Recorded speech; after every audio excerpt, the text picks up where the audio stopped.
We'll call this meeting of the August 14th City Council to order. Mr. Gibson, would you lead us in the pledge, please? I pledge allegiance to the flag of the United States of America and to the republic for which it stands, one nation, under God, indivisible, with liberty and justice for all. We'll now observe a moment of silence.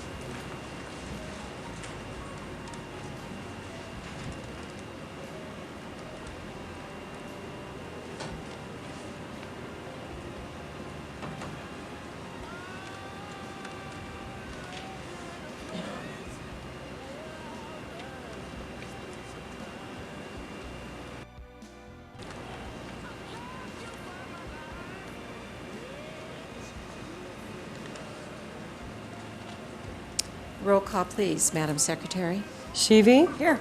Breckus, Zadra, Here. Delgado, Dorj, Jardin, Cashel, absent. Okay. Public comment. Ed Hawkins.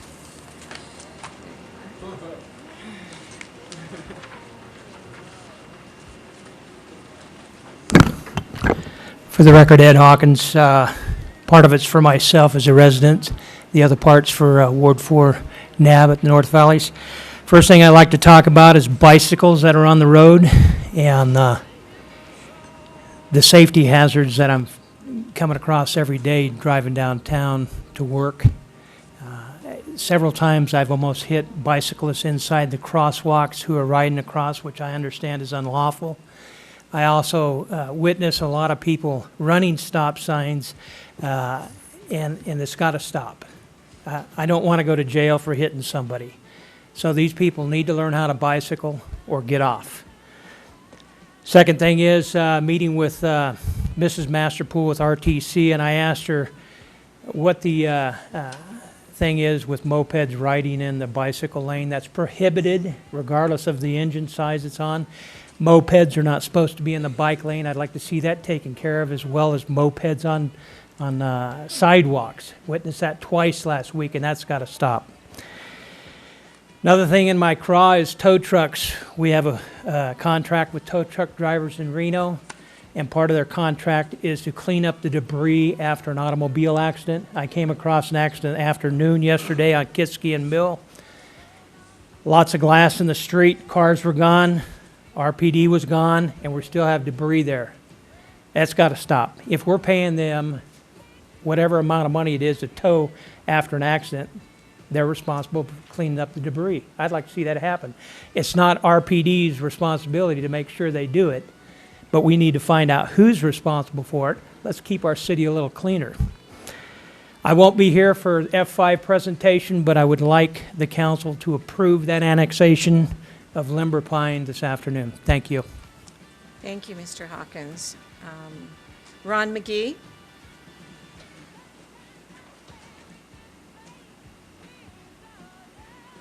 Good afternoon.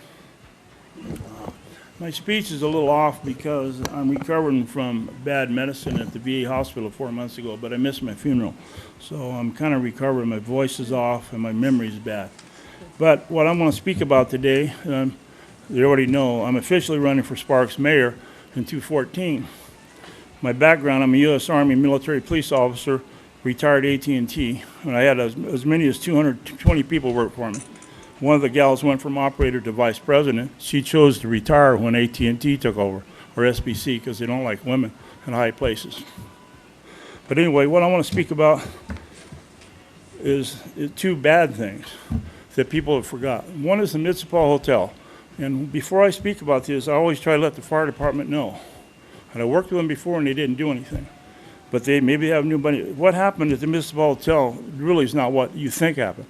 The Afro-American gal did start the fire in a little garbage can on the first floor. But there was old mattresses in the hall.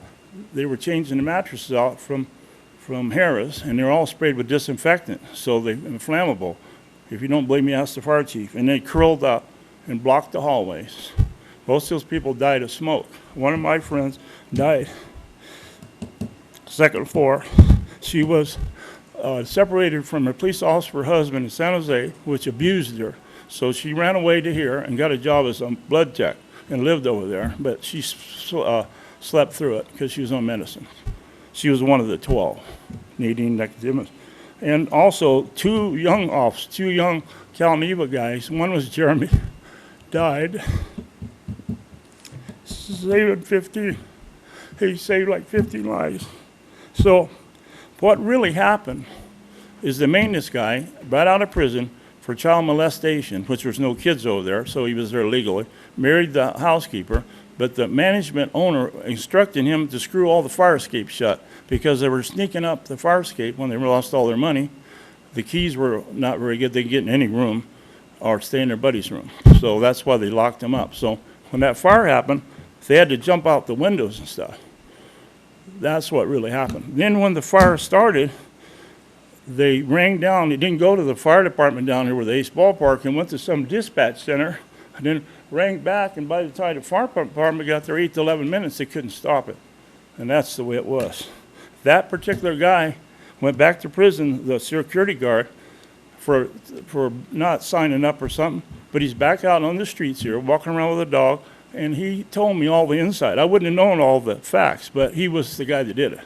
And he will testify against the owner who's really responsible, Fabio, and the management for instructing him, which he said he didn't want to lose his job.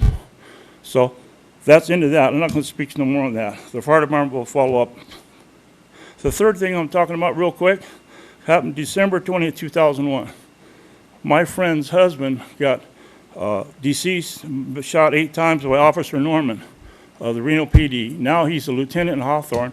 She did go on Montel Wilson's show and bash the police department, Mr. but because McGee, of you need to national wrap it up. exposure, they Your come time out with has the orange-tipped expired. guns Thank because you. of that. It's for her. Thank you very much.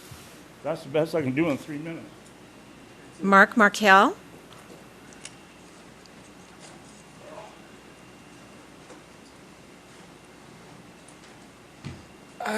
How you doing, Councilman? I mean, hi, council members and city manager. I usually explain my story about drunk driving and what happened to me, but today I want to tell people that to this day I'm accused of being drunk or high, and I don't do either one. So that's an after, I can't think of the word, an after effect of drinking and drive, of being in the car with a drunk driver. Okay, now I have that. Hi, you're pretty. Your name tag's not that pretty. I'm sorry. Thank you, Mark. You're not pretty. But I'm sorry.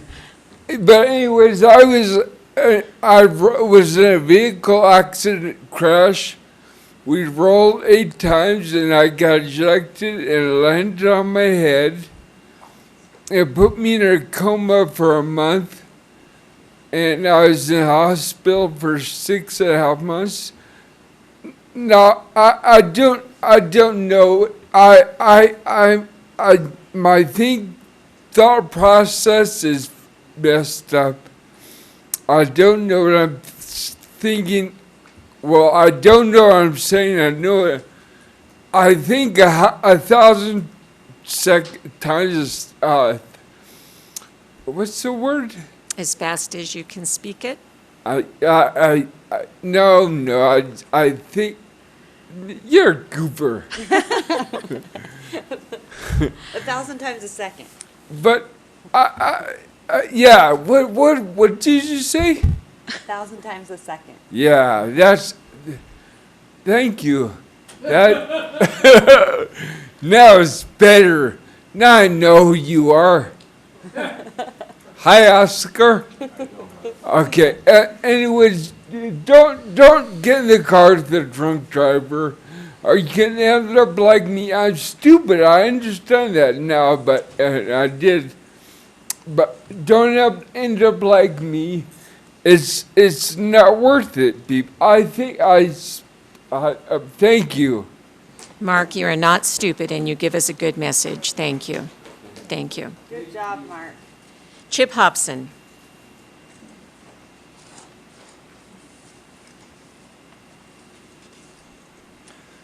Mr. Manager, Council, just a few brief moments here. Chip Hobson with, on behalf of the Board of Directors of Sierra Nevada Community Aquatics, and we just wanted to come today to remind everyone, both the council as well as the public, of our annual fundraising event that's going to be held this Saturday. Also wanted to be sure to thank the council as well as all of your city staff and the neighborhood advisory boards that have all assisted us this year, both with the co-sponsorship of the event. Every NAB that we were able to get in front of came to our aid with some financial assistance for the event.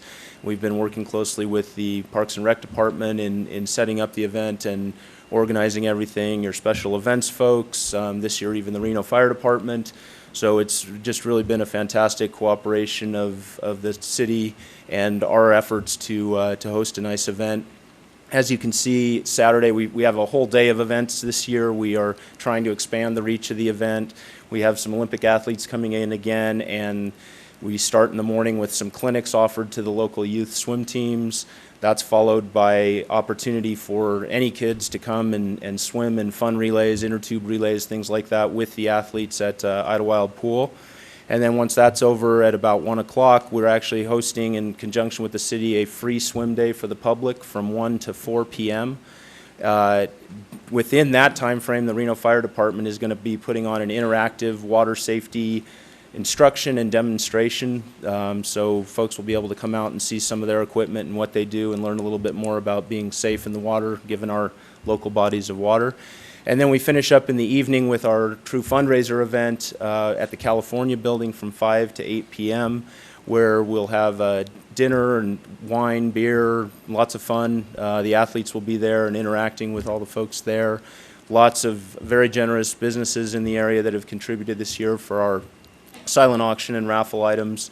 And we just wanted to be sure to thank you for your support, and we hope to see you as well as the public there on Saturday. Thank you. Thanks, Chip. It really is something to see the kids with those Olympic champions. If you haven't done it, you gotta go see it. Yeah, it's a lot of fun. The kids really get a kick out of it, as do a lot of the adults. It's pretty neat. Yeah. Thanks. Thank you. Eddie Lorton.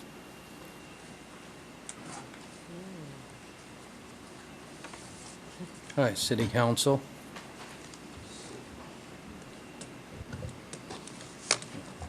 For the record, my name's Eddie Lorton, and I ended up, I finally got this chief's report on the fire hydrants, and as you can see here, under the code, it states that all hydrants must be in working order, and they have to be within 600 feet from the other one.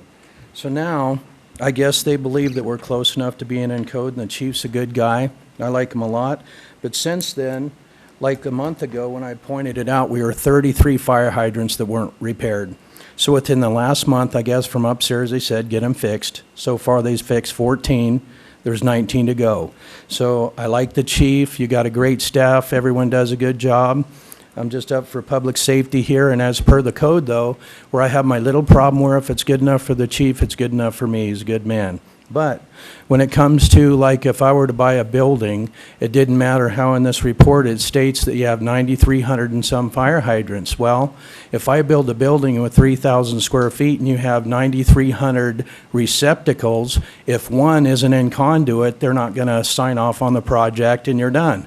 So if enforcement's really going to stick to the code, I hope that the city can stick to the code and set the higher bar and get these other 19 fixed so that we're within code. But if it's good enough for him, I'm okay. I don't want to be unreasonable. But maybe you could give business owners a break too sometimes. So thank you for your time. Thank you. Sam Dene.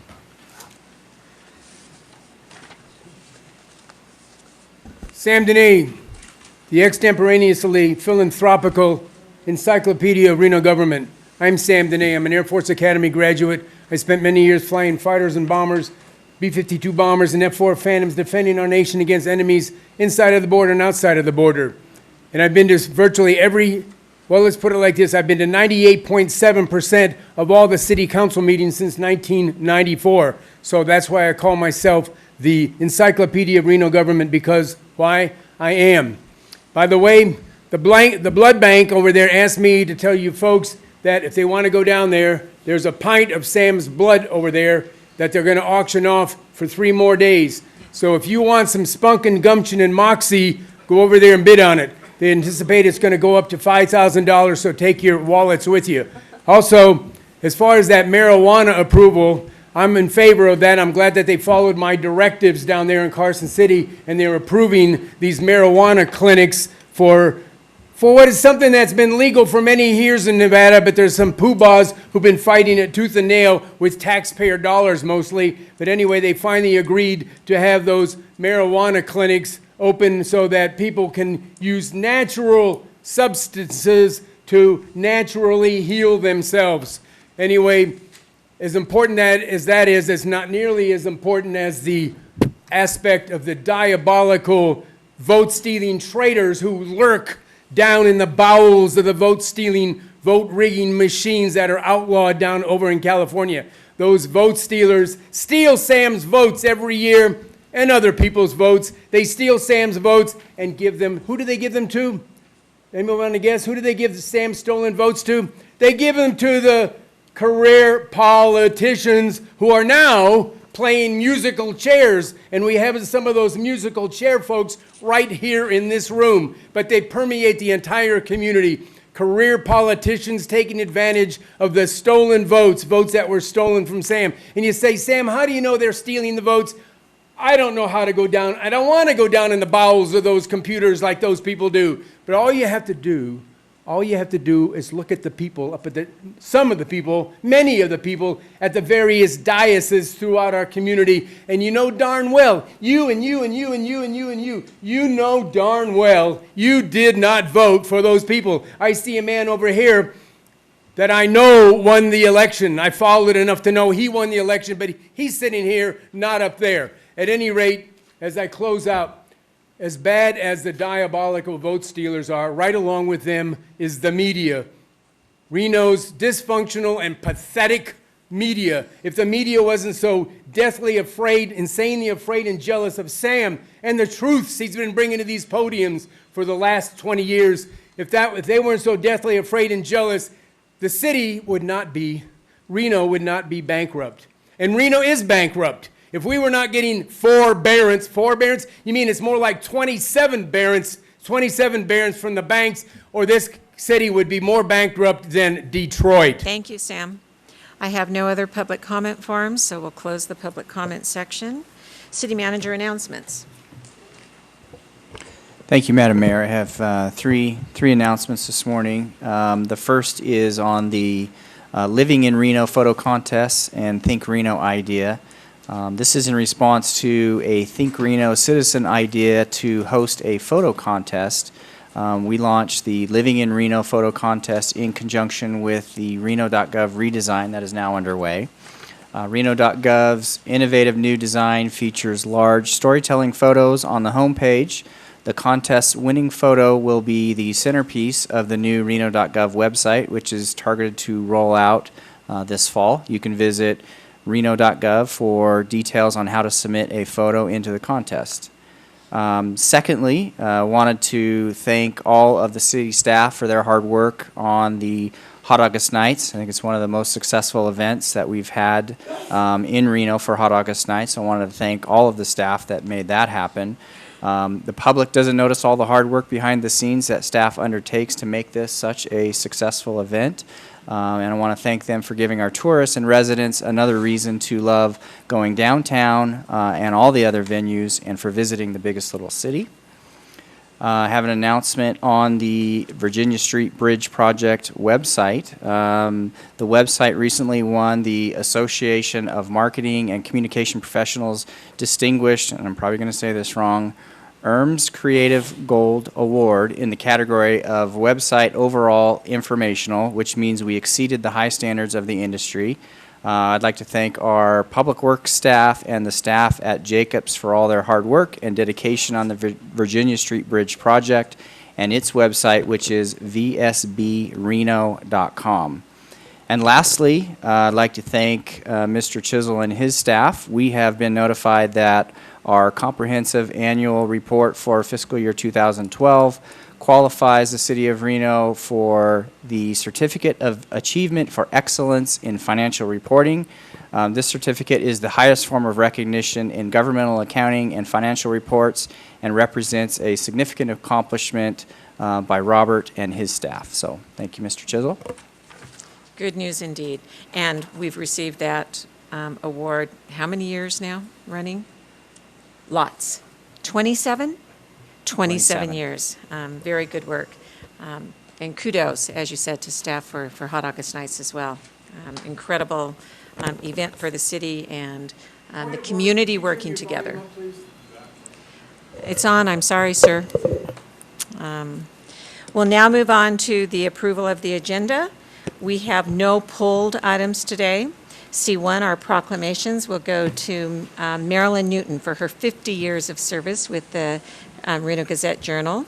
Our presentations today, items D1 and D2, will both be from EDON. First from Doug Irwin, the Vice President for Entrepreneurial Development, and then from Mike Kazmierski, who will give us our year-end update. Public comment was indeed previous to this at noon. We'll have our public hearings following. Items F1, 2, 3, 4, 5, and 6 will be heard. And we do have a public hearing this evening at 6 o'clock. However, the appellant has requested that we continue this item to a later date.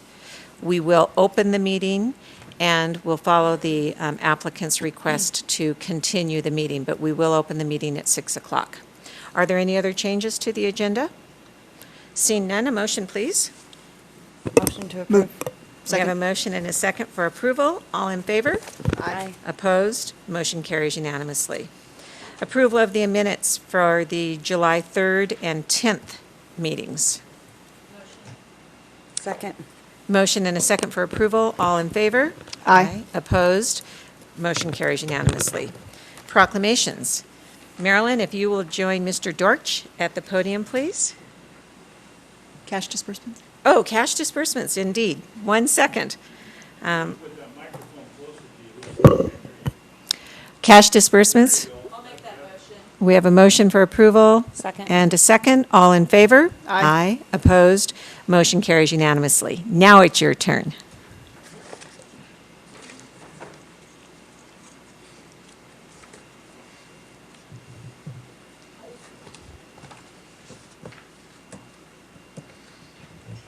Well, it's my pleasure to give this proclamation to someone that I'm sure everyone recognizes. I know she's been following us around for many, many years. Whereas Marilyn Newton joined the Reno Evening Gazette in 1963 at age 18 as a Girl Friday, reporting on topics ranging from stock car racing to the casinos.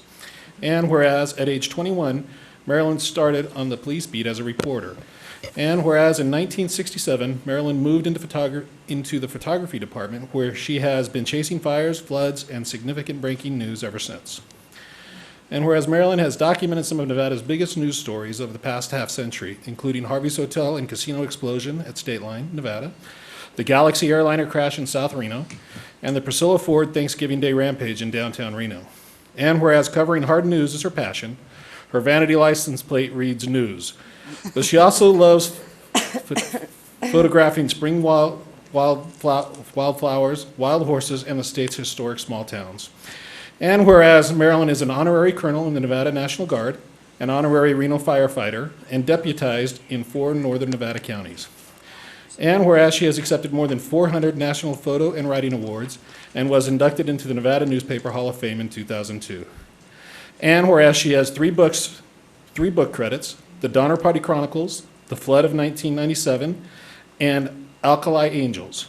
And whereas on August 5th, 2013, Marilyn celebrated 50 years with the Reno Gazette-Journal. Now, therefore, I, on behalf of Robert A. Cashel, Sr., Mayor of the City of Reno, Nevada, do hereby proclaim Wednesday, August 14th, 2013, as a day to honor Marilyn Newton on her 50th year anniversary with the Reno Gazette-Journal.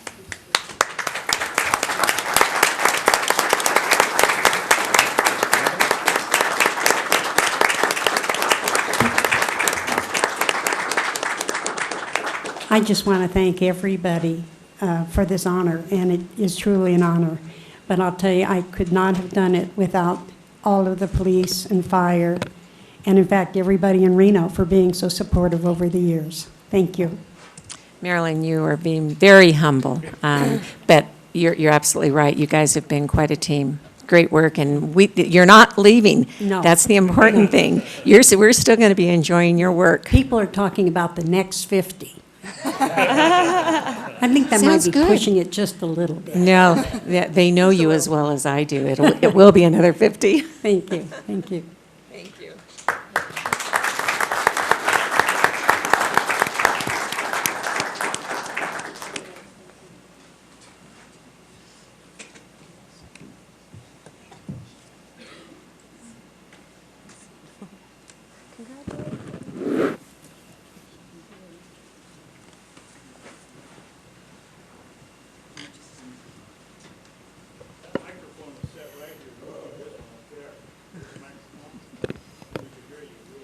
We'll work on that.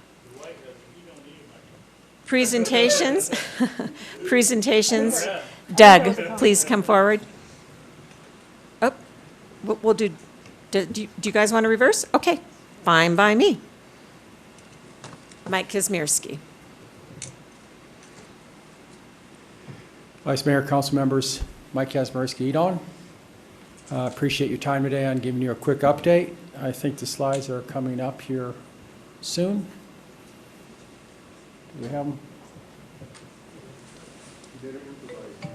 I can dance pretty well. There we go.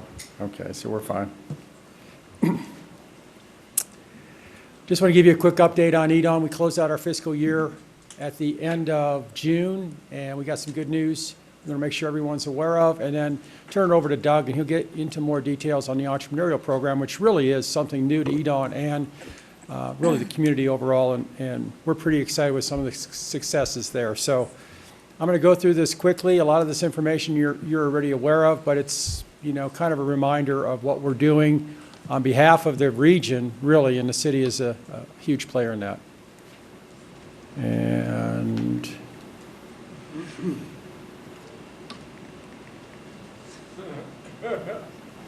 do I have to point this somewhere? Okay, do I tell someone to? Oh, you got it? Okay, then I don't need that. This is our mission, pretty simple: attract, retain, and grow quality jobs. If it doesn't have the word job or jobs in it, we probably are not going to put a lot of resources behind it. Next slide, please. This is why we have an important job to do. Nevada as a state has a lot of people still unemployed, even though you hear national economy numbers that are saying things are getting better. The reality is we're at the tail end of that recovery. And in our region, we're still at the 9% level, down from 14 over the last 2 years, which is pretty good news, but a long way to go. Our mission is pretty simple: take the state and our piece of it and move it to the other side of this chart. Next slide, please. Some progress over the last 2 years, pretty exciting actually, down to 9%. Our goal will be to below 8% within a year and then chip away and get it on down to where it needs to be, which is about 5%, and that's where it was early in 2000. Next slide, please. Our focus is simply primary jobs, and again, primary jobs are jobs that bring wealth into the region. So a Microsoft licensing or an Intuit or an IGT, most of their customers and most of their business is outside the region. So when they make a sale, when they provide customer service support, wealth comes into our region through the wages of those employees and through their capital investment. Those wages then multiply and create economic activity in this region. From a regional perspective, if you look at all the companies in this region, only 4% qualify as primary. So it makes it very easy for us to focus on supporting that 4% and letting other organizations work with the other 96%. Our program is pretty simple: attract, retain, and entrepreneurial development. Next slide. Our marketing initiatives over the past year, a lot of success here, a significant upgrade to a website. We're getting more hits there. We're working with a consultant now that's getting us connected with companies in California that are fed up, probably quite a few. The last trip we made to the Bay Area, we visited 12 companies. All 12 companies are likely to move out of California, and after our visit, we think 6 to 8 will move here. So a pretty good track record. If you look at, go ahead. If you look at our assisted projects, this is 2012. One slide, good good news, 1,591 jobs, nearly 1,600 jobs added to this region. That's the good news. The bad news is we got a lot more to do. The red there all landed in the city of Reno. So you can see, obviously, as far as players in this region, the city is a big part of that. Next slide, please. This is 2013 and this last fiscal year, and the good news is it's now 2 slides instead of 1, totaling 33 companies. And again, most are in the city of Reno. Next slide, please. And many of those are expansions. And the good news with an expansion is these companies have a chance to expand anywhere.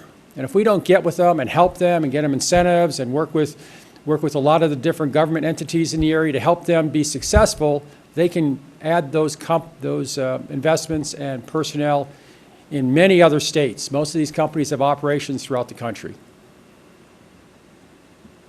And you notice manufacturing and distribution is our sweet spot, at least over this past 2 years. Next slide, please. You look at the city of Reno activity we just highlighted. Next slide, please. Totaling there somewhere in the area of $10 million tax revenue from the companies we worked on this past year.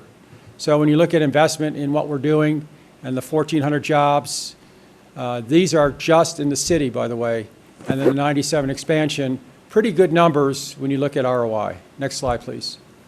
If you go over the last several years, the 5-year average of EDON success early on was around 840.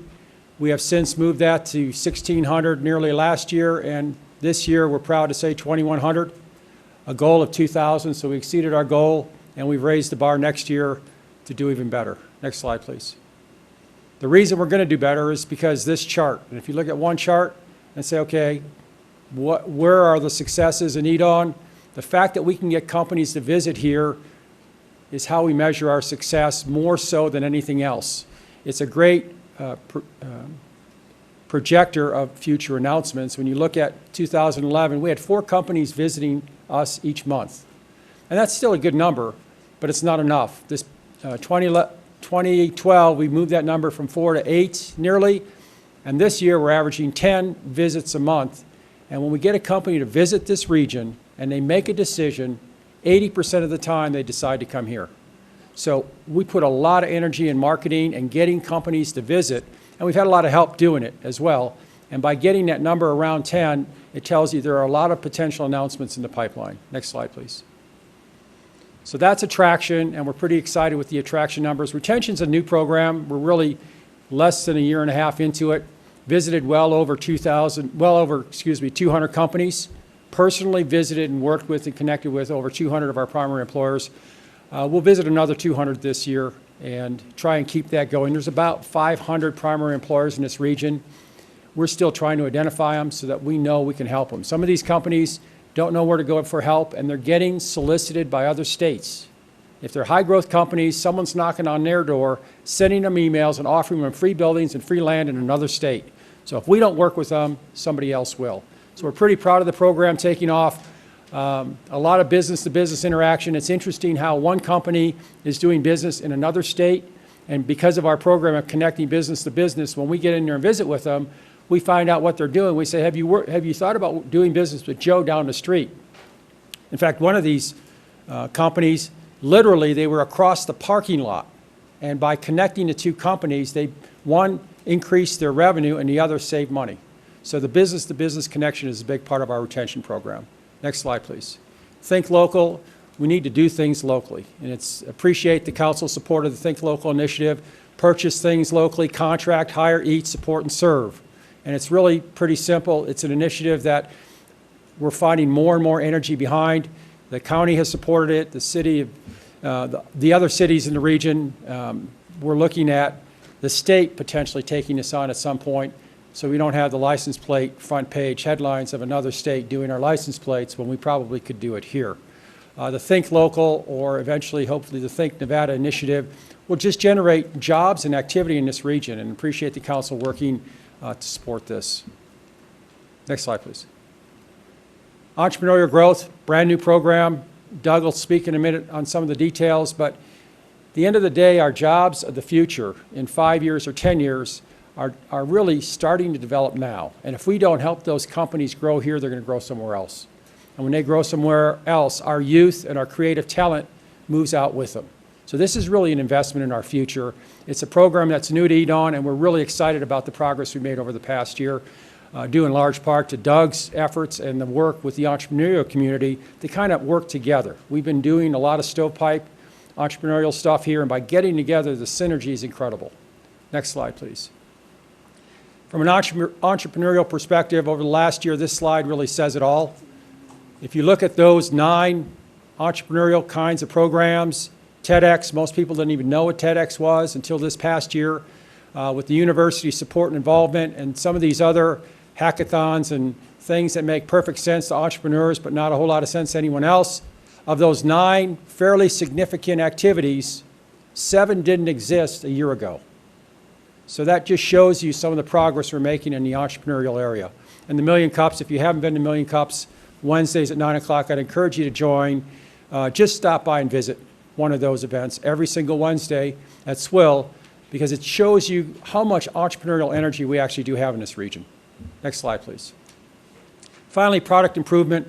We're selling a product. We're salespeople. We sell this region from an economic development perspective to companies so they grow here. That's really the bottom line. And the product we sell is this, amorphous entity that consists of this economic region, cost of doing business, business friendly, all these other things. And our goal is to make the product better over time so that it's even easier to sell this region in 5 years or 10 years than it is now. And continually improving the product is one of our missions as we go forward. It's part of our strategy, but it's a slow process. So some of the things we're working on now are get a place for our entrepreneurs downtown. And we're working with a lot of partners to help move that one forward. Obviously, the Smarter Cities Initiative, working on the college town piece. And how do we get our university and our educational institutions to be front of mind as people start to think about the wonderful opportunities we have here at the university and why it's such an important part of our economy. Marketing our local businesses. Our business community here is very diverse. Only 8% of our economy here is driven by gaming, and yet if you ask anyone who doesn't live here, what's Reno known for, it's gaming. And part of that is we need to really develop a business community image. It makes it easier for us to attract companies. And then the message we have, develop a business and quality of life message, is something we've been working on now for a year. Next slide, please. This is the Diversified Business Marketing Campaign we've just recently kicked off. You'll start to see some of the signage across the community to include taxi tops, billboards, and other places. I appreciate support from a lot of people on this effort. We do believe that helping our visitors understand this is a business destination will make it easier to attract companies. And really the messaging is simple: expand your business and enjoy your life. We have a unique blend of a great business environment and a wonderful quality of life. Next slide, please. The staffing at EDON, those 2 yellow baby poop colored areas are new areas for EDON. And we have a year under our belt there and making tremendous progress. With the team you have there is probably what we'll have for quite a while. It's up and running, and it's truly an A team, and we're achieving excellent results. Next slide, please. Finally, funding. Obviously, the city's on board and supporting us and our efforts. When I started less than 2 years ago, we were 60% state funded. We've cut that down to 35%, in part by bringing the business community on board and making this true a public-private partnership. I appreciate the local government, cities and counties increasing investment to some degree, but we have added investors, significant investors, from where they were 23 18 months ago to nearly 50 now.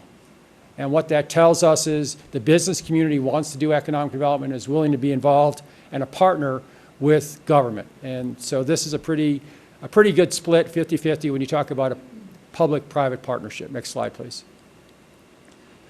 ROI, I mean, from a business perspective, return on investment is pretty important. If you look at the jobs announced over the last 5 years that we have been a part of, and the amount our budget has been, it's about a 300-to-1 return to this community in economic impact. Next slide, please. Oh, by the way, I'd love to see a 401k work like that. Finally, our partners, I mentioned, it's not the staff of 12 that gets it done. It's a community of thousands and tens of thousands, and you're part of that team, and I appreciate all that you've done to be part of that effort. We certainly are working with you on the Smarter Cities process. Vice Mayor Zadra and Bill Thomas on our board and engaged in what we're doing on a monthly basis. The staff, daily basis, and I can tell you the relationship with the staff is excellent, and we're really making a lot of progress in many areas. And the city overall being part of a regional team. And we don't do economic development for any one entity, we do it for this region. And the region cooperation has been incredible and has allowed us to do a lot of things that would be much more difficult otherwise. So we want to thank you for that. Next slide, please. Finally, expand your business, enjoy your life. Really where we're going on the marketing and messaging piece. We're working closely with the Big Little campaign, with the RSCBA. We're all trying to message the great things we have to sell here in this region, and you know, that's why we live here. Any questions? Are there any questions? I do have a couple of questions. First off, can you pronounce your last name? Kazmirski. So it's Mur, not Mir. Okay. It's Mir if you talk to my wife, because she wants to pronounce it correctly, but we're pretty flexible here. Okay, can't promise I'll pronounce it correctly, but I want to get it on record. You talked about when you go out and seek businesses to relocate here and/or they reach out to you. Can you tell me just a couple of the top reasons why they look at us, and then those that choose somewhere else, why they made that choice? Well, the first part of that question, why they look at us, if we don't get out there in their face, they're not probably going to look at us. So we have a very aggressive campaign to go out and visit all the top site selectors in the country. There are 150 that we've identified. We will physically go to their office over the course of 2 years and visit every one of them and talk to them about why this region is a good fit for their clients. So getting out in their face and talking about what Reno and this region is versus what they think it is. And oftentimes we'll ask, have you been to Reno? And the answer is no, or the last time I was there, this is what I saw, and we have to help them adjust to what reality is. And what we have here is a wonderful business climate. So we physically go out and travel and visit. We send promotion materials out. We do a lot of things to get their interest. And once they get their interest, back to getting them to visit. Our goal is to get them to visit, because when they visit, they find out this is such a great place. So that part, getting their interest, is really where we put a lot of our marketing effort. The second part of the question, why don't they come here? When we make the short list, they'll come here unless there's a special or unique reason, because we can beat most other communities unless they ultimately decide. We lost a company to Las Vegas that said they really wanted to be by the glitter. Well, okay, you know, we're going to lose that one.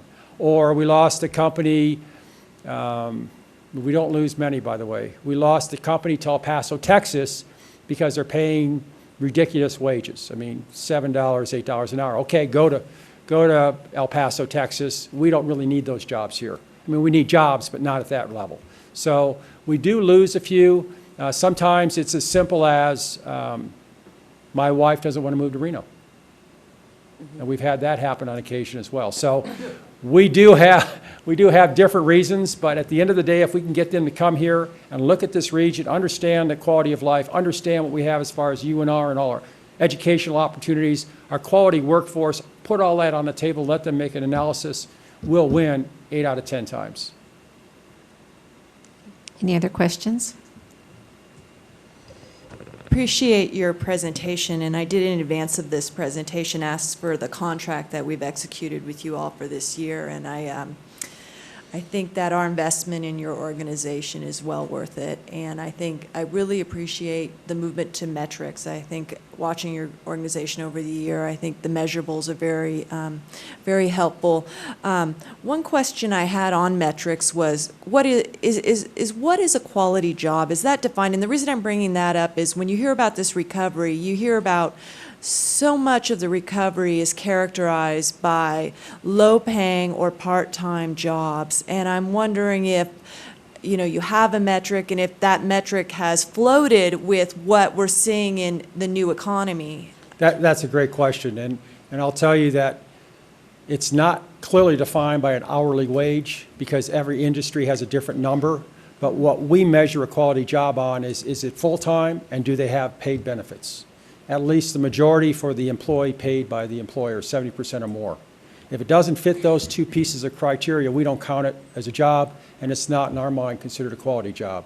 And even the lower paying jobs, and we have, some sectors that are averaging $12 an hour, for example, in logistics and distribution, the starting jobs are fairly low, but with the benefits package, if that employee has medical issues, that family's taken care of. So it's not, necessarily the highest paying jobs we can get. It's a job with benefits that pays reasonable wages, and that meets the needs of our entire workforce, because we have people in our workforce that will never get paid $100,000 a year.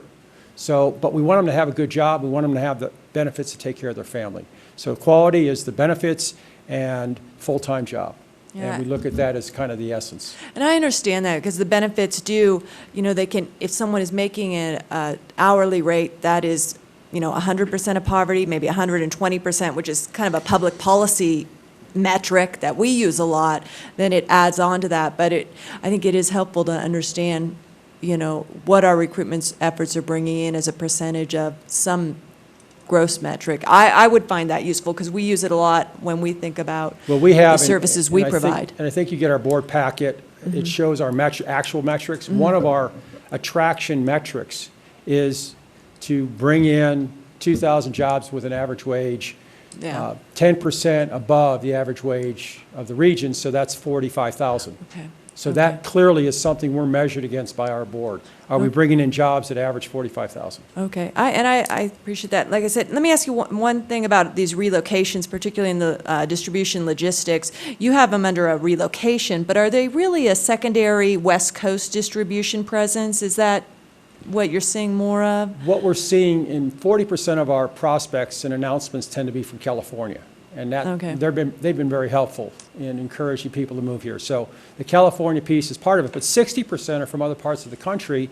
And when you talk about distribution, especially East Coast and Midwest, where if you started on the East Coast and you start making a product and you're really successful, and now you start, selling it across the country, and you start having a lot of customers on the West Coast, it makes sense to have a distribution center somewhere in the West.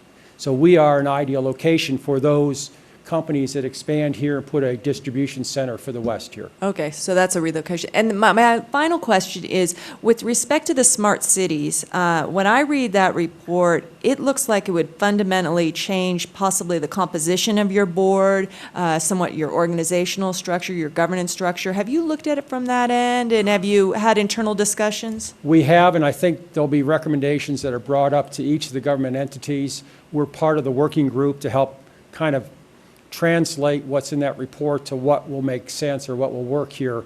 As a nonprofit board, we already have representation from all local government, from all of our education institutions, and from the private sector. So we're kind of designed to do that already. We're just looking at some tweaks in our executive committee and other components to allow for a better governance connectivity. So there are some recommendations to make some changes there based on the IBM report. One other comment, if I could, and you've probably noticed, we are looking at, because it was a particular item of concern for you, our involvement in legislative matters. And we have developed a policy that clearly lays out when we would, when we wouldn't, and a process on how to engage in that, in large part because of your question, how do we do that? And so we have laid a policy out, and we'll vote on that at the board meeting this month. Okay, and I appreciate that, and I did read that in the packet and looked at the policy, so thank you. Any other questions? I have one last question. You alluded to the fact that you're going to be working with the Biggest Little City movement. Can you expand on that a little bit about what your involvement's going to be and how you're helping with that messaging? Well, absolutely. In fact, if you notice, we sent out our marketing materials, and part of our package that says if you want to sign up and put some of these on taxi tops or billboards or whatever, here is a list of some of the creative that's been developed, and we included some of the Biggest Little City creative in there. So we do think it's part of a messaging that promotes this community in a positive way. So it's not necessarily the business community sales pitch that we kind of focus on, this message of expand your business, enjoy your life, but they're doing an important part that works social media, works kind of internal, and we want that to be successful as well as what the RSCBA is doing. So we're working as a complementary effort. Great. Thank you, Mike.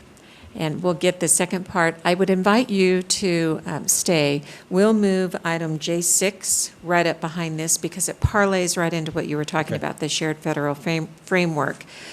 So if you would stay, Sure. we'll move right into that one in case there are some adjoining questions. Okay. Thank you. Doug, you're up. Good afternoon. Thank you, distinguished council. I appreciate the opportunity to present today a little bit more detail on the entrepreneurial community and the efforts indeed on. Is this working? Let's see here. Okay, next slide. All right.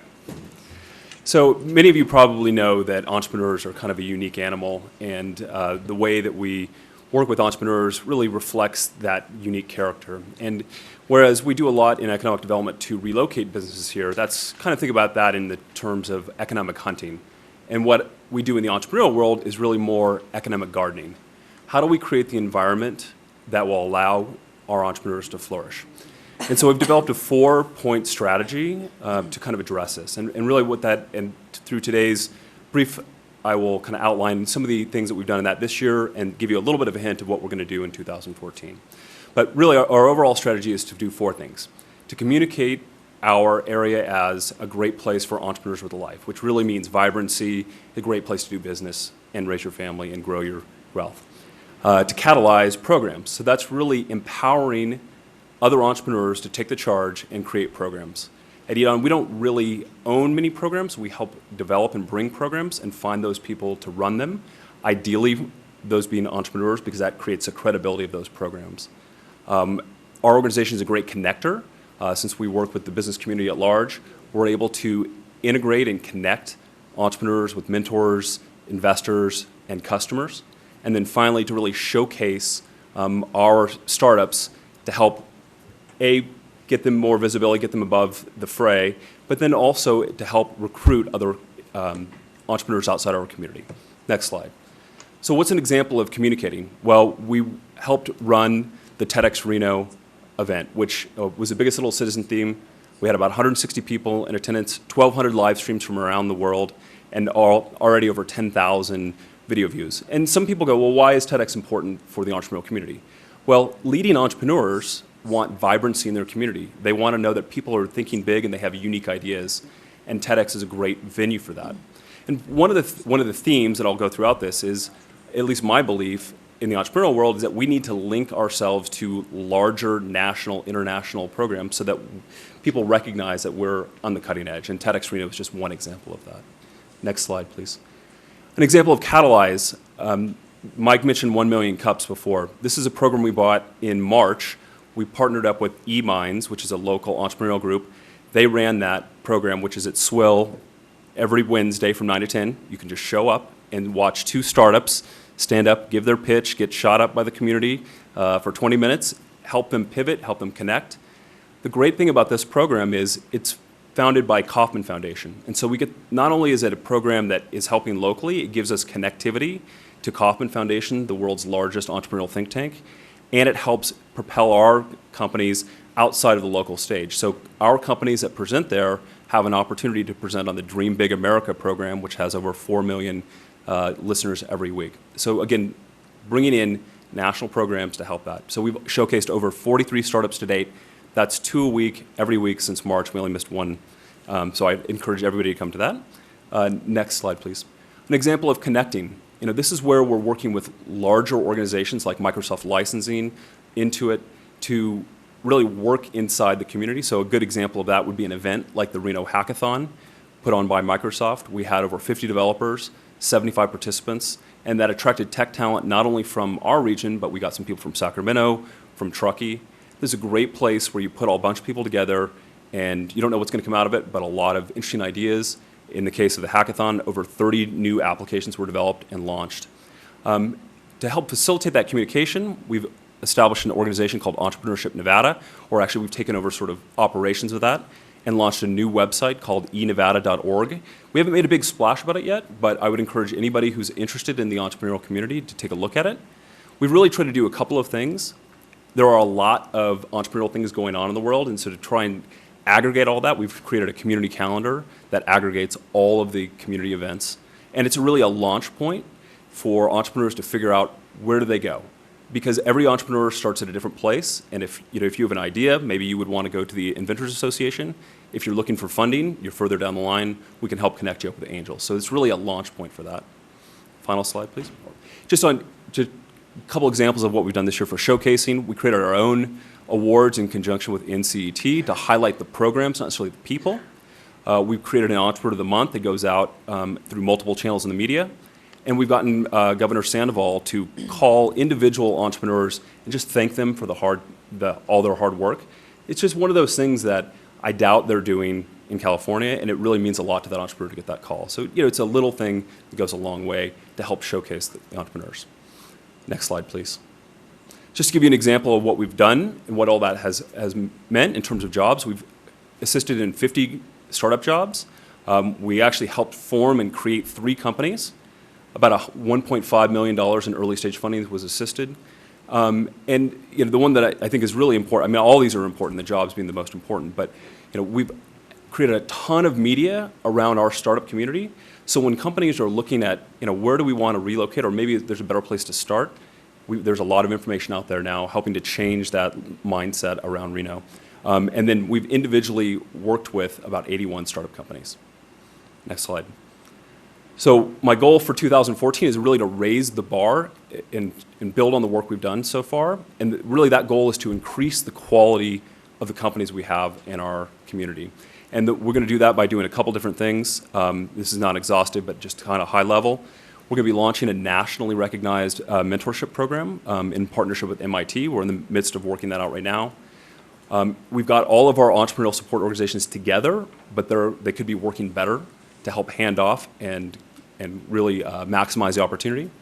We're working on a couple of different efforts to improve access to capital, which should be coming on very soon. There's going to be more institutional and venture capital in our community than we've ever seen before in 2014. And then through efforts like 1 Million Cups, increase and strengthen community engagement. Because we have a lot of talented people in our community that have done it before. We need to get those people engaged and working with our startups. And finally, next slide. Just to give you an example of that, what's coming up next month, it is the Reno's Entrepreneurial Month in support of NCET. Just an example of 2 different things we're doing. Entrepreneurial office hours. Again, we're holding it at Swill Coffee, which is in the Kauffman Foundation parlance, neutral ground. And you can just show up and get free support and advice from marketing, legal, and other business experts. And go to enevada.org to get more information. And then we're running a class called Pitch Perfection to help give our entrepreneurs the insights they need to go out and actually raise capital. So with that, that's a little glimpse of what we're doing. I appreciate your time and happy to open up to any questions.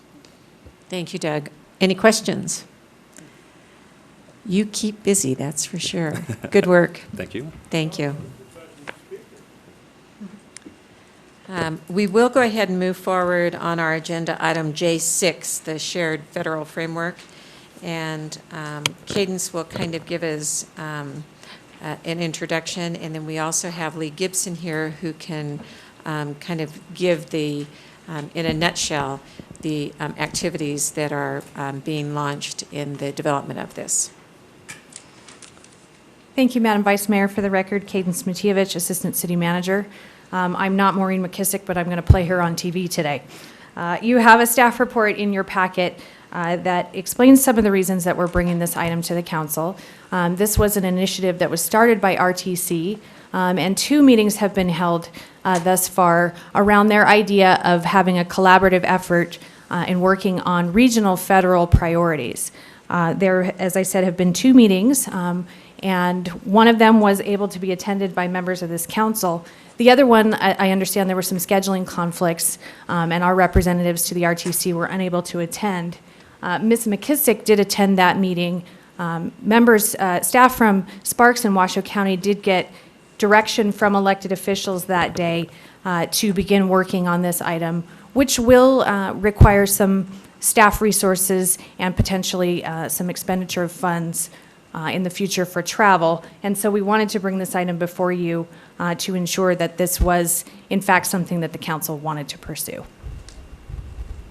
And we'll go ahead and have Mr. Gibson give us the concept and share with us the initial work that's been performed in this developmental stage. Thank you, Madam Vice Mayor and members of the council, Lee Gibson, Regional Transportation Commission. I don't want to take all the credit for this.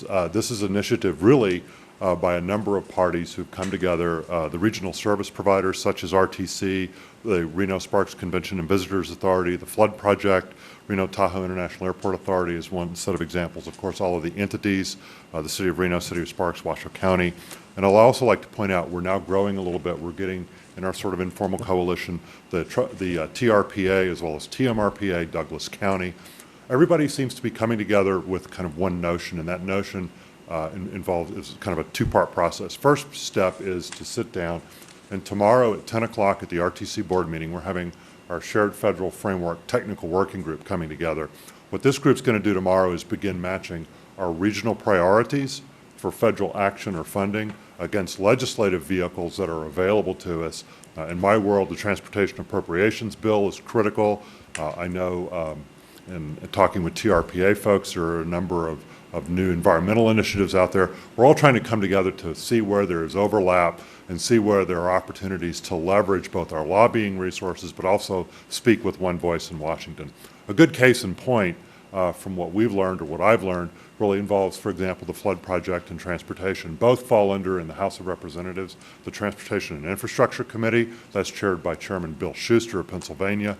The Water Resources Development Act, the reauthorization of MAP 21 are going to go through similar phases. We have an opportunity to present a lot of our regional priorities, while they may be in water or transportation, to the same players. And there's advantages to that because people can see how we plan effectively, spend accountably, and move forward with our projects. Another area that we see emerging in this is in the area of senior services, transportation challenges. I think there's going to be an opportunity in MAP 21 to perhaps elevate some of those needs, working with the county, working with the city, working with RSCBA. Yes, there are senior and challenges with respect to visitors. We want to make sure we can bring together a coherent message. That's what this is all about. We hope that you all will participate with your staff. Maureen has been a great asset. She came forward and presented the city's priorities. It was illuminating to me. I didn't realize, I should have realized that there are a lot of, for example, relationships between the City of Reno and national tax policy, especially as it relates to redevelopment. That's good for us to know as we look at transportation improvements. So we hope that you will continue to participate in this, work with us, help us put our products together. We'll be happy to bring those back to council meetings. And we are looking for, in the fall, perhaps a comprehensive trip to Washington, D.C. to meet with leaders, to work with our congressional delegation and make sure our messages are delivered, make sure our arguments are made, and make sure that we pursue effectively the legislative and appropriations challenges we have. With that, I'll be happy to answer any questions. Any questions? I have a few. I guess, I see value in this effort because, in Washington, less money is flowing out to cities and regions. And there is also, I think, a growing understanding that Washington is broken, not getting stuff done. Just look at, the bills that you follow.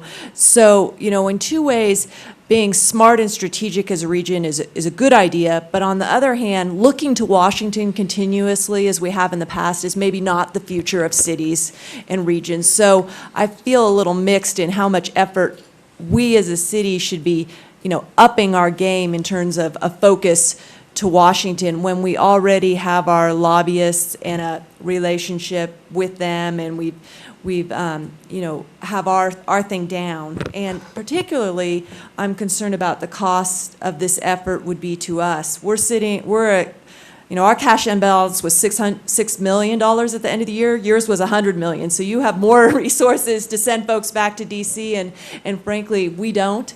And so we have to be very careful about that here. And I guess my question for Assistant City Manager is, what is our extent of our lobbying efforts for Washington? And that's another thing, is I've always had a discomfort with governments lobbying governments and the dollars, but I understand that it's a part of the game.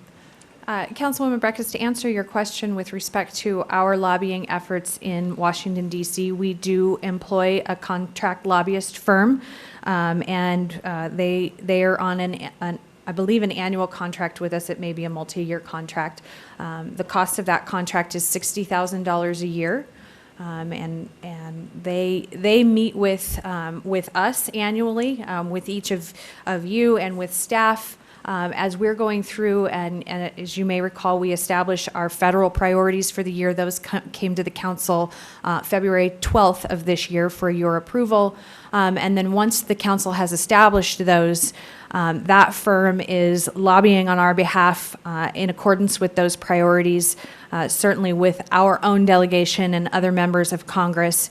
They are monitoring Congress whenever they are in session. We get weekly reports from them.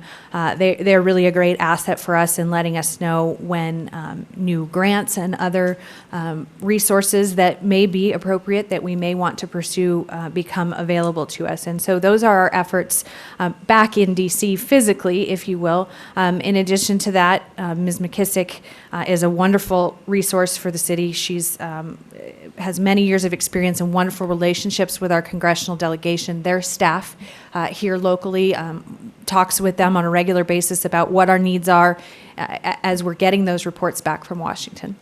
Yeah, I mean, I think with the shrinking pie in DC, his approach, his outline makes sense, because to the degree that we're not competing against, some little box somewhere that says Northern Nevada or Nevada, I think it's good. But what is the cost going to be to this, and how much to send? In addition to that $60,000 we always already have for our federal resources, and I have to throw in there to my members who sit up here is, I think we have a trip, at least some of us, needing to go look at some of these marijuana areas, places in the future, because that's something the legislature dropped on our table, and I feel I need to see it for myself if we move down that path, and there's only so much we can do to, that is something we're looking at, and so I want to throw that into the mix too.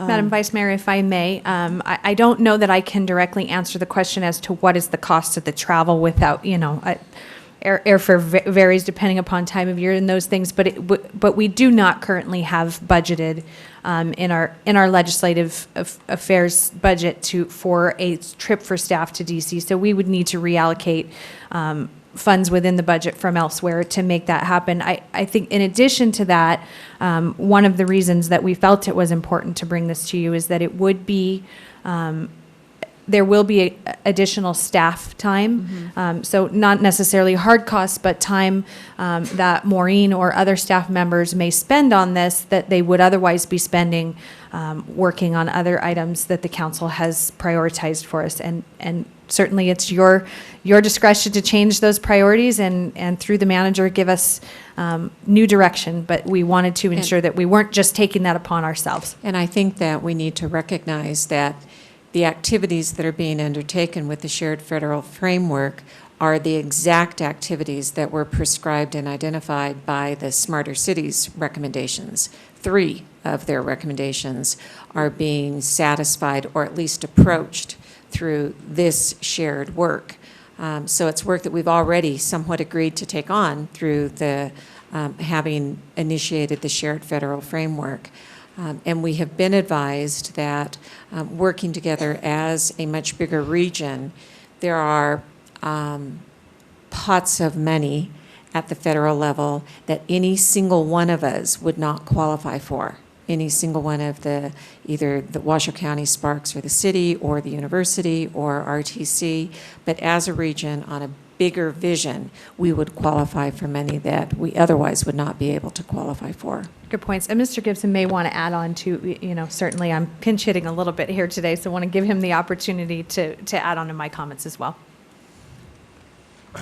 Thank you. I think I would, Councilwoman Breckus, I would agree with you. There is a shrinking pot, but we should not forget the other side of the equation of what goes on. And we see this every day at the RTC, and that's federal regulations. And those regulations cost us money. They cost us money in the transit system. They cost us and present challenges for us in how we just do our day-to-day business at RTC. So anytime we can deal in that regulatory framework and help maybe relax some of those regulations, we see a direct monetary return to us.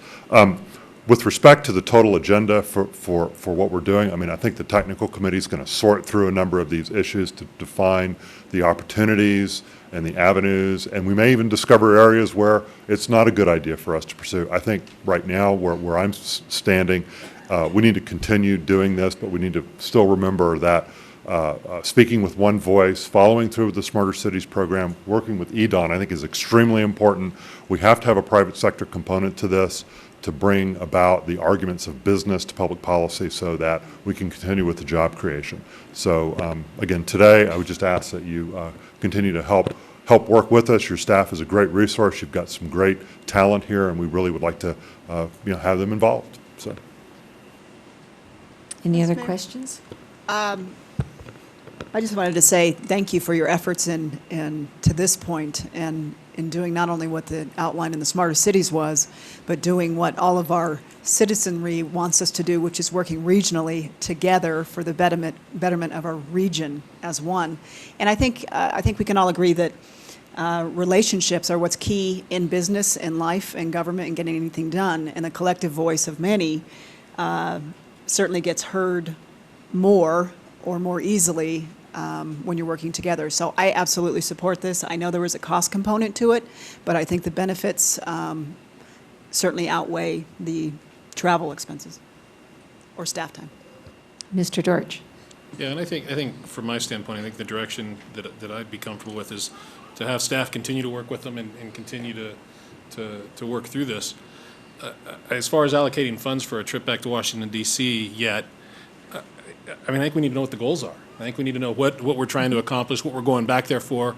You know, if there's certain legislation that we're lobbying for, I think we need that on the table before we start allocating funds just to go back for a trip to Washington, D.C. to meet with our delegation. If there's a goal and something that we're trying to accomplish in mind, obviously we want to be on board. So I think having staff continue to work with the group, I think you get everybody in the same room and start talking about all the possibilities. I think there's some great things that could happen. And then as we get closer to that, looking at what our end goal is going to be, then I think we can look at allocating funds. And I think staff needs to keep that in mind, is start looking now at where we draw those funds from. You know, I mean, a trip to Washington for a couple staff members isn't going to, be that devastating to us, I would hope, unless you take the mayor along. But He's not here to defend himself. I'm not sure he could. So I think that would be the direction I'd be comfortable with. Okay. Anyone else? I would just add to that also, staff's time, because we're really talking about 3 people probably who will work on this, who have a lot of jobs on top. And so maybe, in their reporting, let us know, the value they're seeing too, and how it's, let us know if it's impacting other priorities we've set in their work programs. And showing the commonalities, if they're already doing the work for the Smarter Cities. Okay. Is that enough direction, Mr. Manager? Great. Thank you very much. thank you very much. We have public comment on this item. Sam Dene. Sam Dene, the Encyclopedia of Reno Government, and I doubt if anybody in the room, certainly out in TV land, knows what's going on here.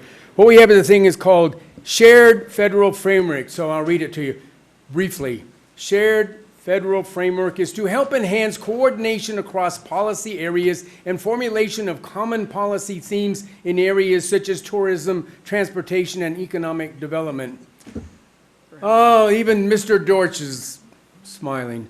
This is what I call gobbledygook, political gobbledygook, administrative gobbledygook. And excuse me, I'm in favor of anything that'll help enhance Reno, no doubt about it, especially if there's no taxes involved. But what I think we have here is pork barrel politics, busy work. Pork barrel politics, busy work, and the lady over there kind of stole some of my ideas because they were the same thing. Here we're putting together all of these operations and organizations to go here and go there, and basically, be honest, ask for more money. Well, let me tell you, I looked at this thing and I noticed that Senator Reed is on this panel or group of folks right there. He's involved, and Senator Heller too. But I've watched Senator Reed since the day he started getting some gumption and spunk from watching Sam Dene. I've been watching him through these years, and Senator Reed has already brought more money per capita to Nevada and to Reno especially than any other senator in the history of Nevada, let alone probably in the history of America. So, and then I look on here, and she was asking how much money is going to be sent, and Mr. Dortch said, well, unless the mayor goes, it probably won't be very much money, and I know he was joking. At any rate, it goes on to say that we're going to expend considerable staff resources. Now, staff resources is our taxes paying staff over there to do this kind of stuff. And it's still, as I think any citizen watching on here who doesn't, even Sam, who comes here virtually to every meeting, doesn't really know what is going on here, although his smell detectors, and I don't want to get upside down with Mike Kazmersky, but the Lord's truth is, this is just busy work. It's just busy work, and even Mr. Klinger's smiling. Everybody's smiling. It's just busy work. Some people got together, created that organization and that staff and that operation and that committee, and now we got them all. It's kind of like a little train out of control, and I know that Senator Reed was probably thinking the same thing. He says, look it, guys, I bring more money to this community than all the other senators virtually added together, and now you're going to come here and put a committee together to kind of put the pressure on me to maybe bring more money. I'm in favor of helping Reno, no doubt about it, but, you know, I know that Reno has never turned down any free money, because I've heard him say it. Free money is federal money sent to Reno. Thank you. Do we need a motion, Mr. Manager? You've gotten your direction. All right. Pardon? I would assume we need a motion if we're allocating more than 2 hours worth of time, and, Okay. that's typically our policy. Okay. Is that a motion? Yeah, I'd make the motion to move forward in the manner that's been outlined here at the table today. Okay. And we have a second by Ms. Sheevy. All in favor? Aye. Opposed? Motion carries unanimously. Thank you very much, gentlemen. Madam Mayor, may I ask Mr. Kazmersky one last question? I'm sorry, it will be quick. And I know you've been in your position for how long now? Almost 2 years. Okay. Does EDON keep statistical information on, let's say you've got a company that says, and they make an announcement that says, we're going to relocate or expand our business into Northern Nevada, and we're going to create 100 jobs over the next 5 years. Do you keep statistical information on whether or not that actually came to fruition or beyond it, and why or what barriers or what benefits helped? Is there after the fact stats? By handing off from our attraction team to our retention team, within 60 days, we connect directly with any company that comes here. And we visit them on a regular basis and work with them. The incentives we provide in the state will only happen if they achieve the job numbers that they agree to. So they've got to bring in X number of jobs before it releases the funds for the incentives. So a performance-based incentive. So from an incentive perspective, that's handled. From purely an announcement perspective, nationally, and I've worked through this with economists before, a company tends to underestimate. They don't want to say we're bringing 500 jobs and then 3 years later, the media's in their face, why'd you only bring 200? You lied to us. So they're very conservative in their numbers, and that has, we've done long-term 20-year studies, and on average, it's between a 5 and a 10% underestimation. And the companies we've announced, we're actually seeing more jobs than what they initially announced. So it tends to be more good news than they actually will publish. Thank you. Sure. Okay. Thanks. Any other questions? All right. Thanks again.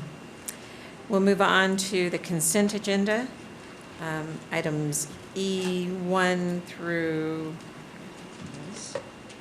14. Are there any items that anyone wants pulled for discussion? Seeing none, motion for approval? No public comment? Second. Motion and a second. All in favor? Aye. Opposed? Motion carries unanimously. We'll move on to the public hearings. Madam Secretary, have all notices been sent? On item of F1, yes, proper notice was given, no correspondence was received.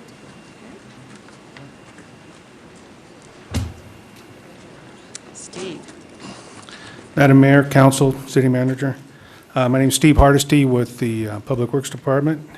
Before you is the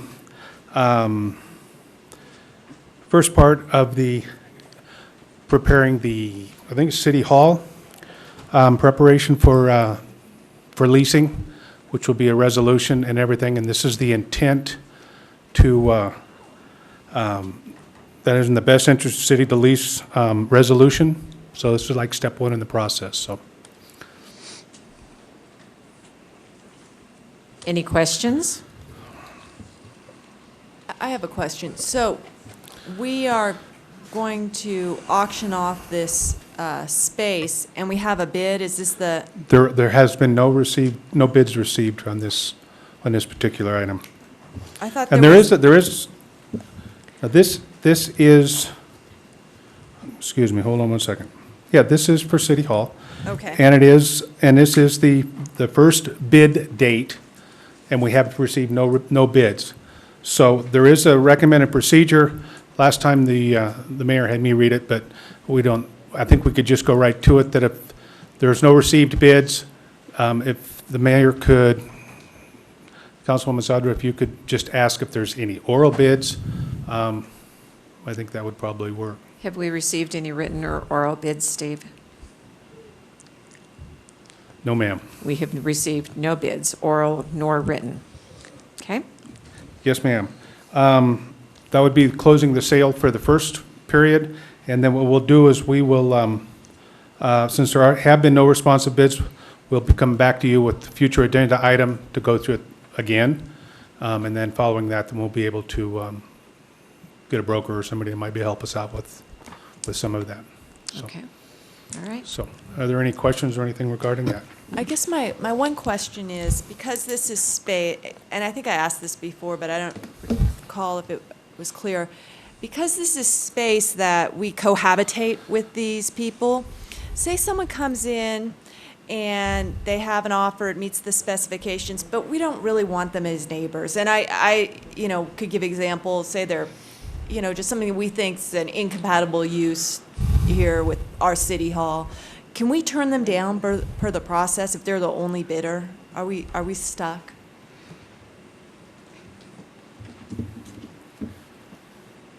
Lori Miles, Public Works. There is a parameter that you guys can accept or deny and go back out to bid.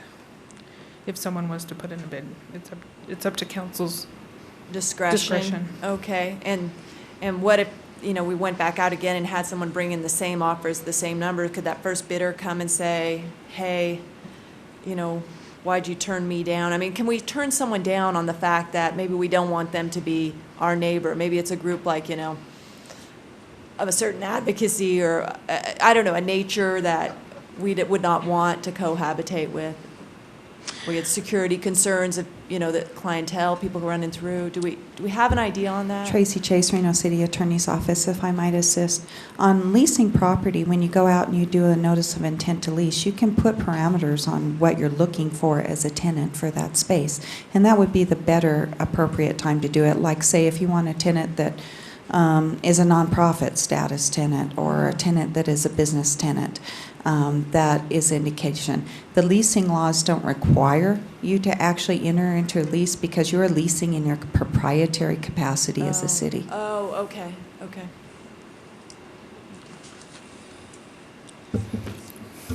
Are you suggesting that you want to establish some parameters on that today? Well, I don't know. I mean, I bring it back to the table, for consideration.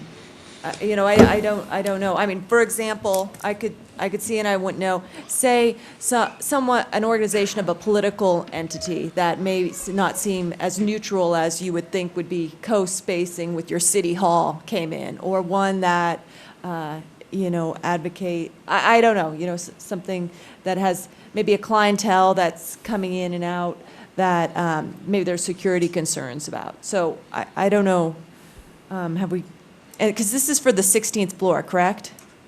Or, no, this is for floors all floors. This is for the entire building. So this is like even floors that share office space with some of our staff even, right? Yes. which has existed since we came to this building. Yes, ma'am.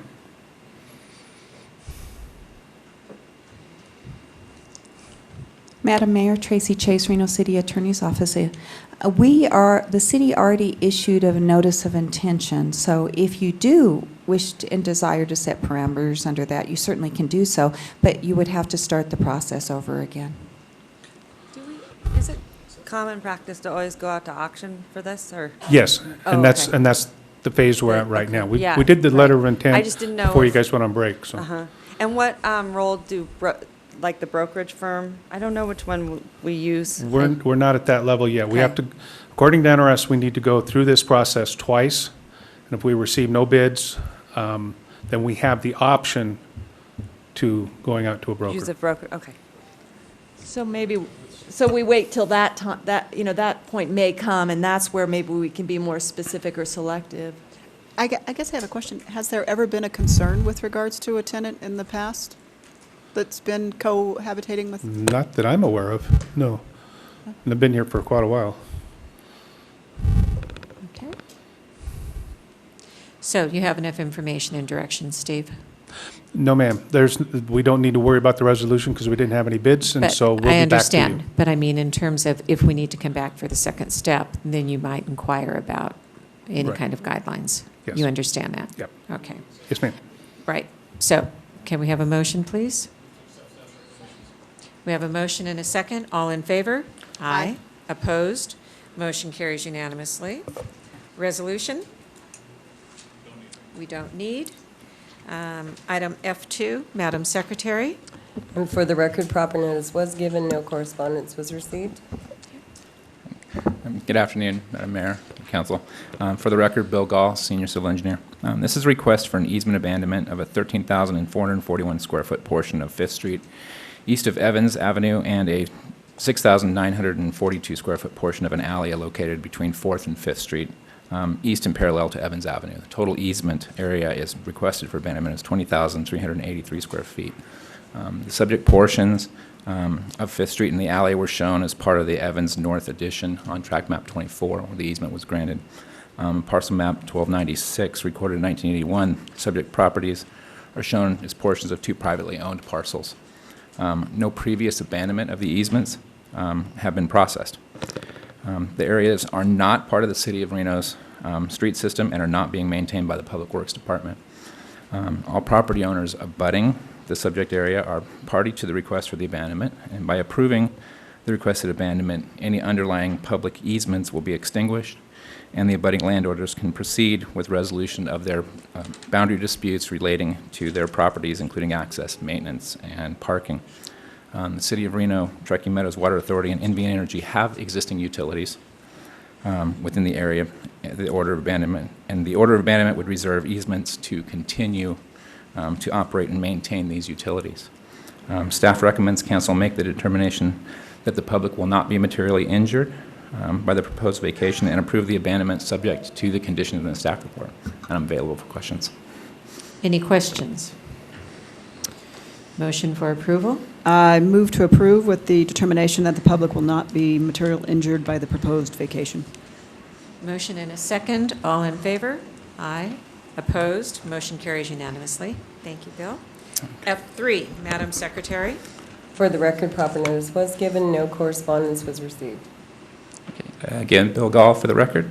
This one is a request for an abandonment of a 0 to 15 foot wide by 100 foot long triangular portion of right-of-way on the south side of California Avenue, approximately 100 feet east of the California Avenue-Keystone Avenue intersection. The area requested for abandonment is on the hill behind the existing retaining wall running along the south side of California Avenue and is adjacent to the applicant's parcel to the south. The applicant desires to use this as part of his backyard. The area is currently excess right-of-way along the south side of California Avenue, is not required by Public Works for any current or proposed uses. The request was also reviewed by the Regional Transportation Commission, and who provided us a no-comment letter. I followed up on the no-comment letter and spoke to RTC staff, who confirmed that there are no concerns associated with the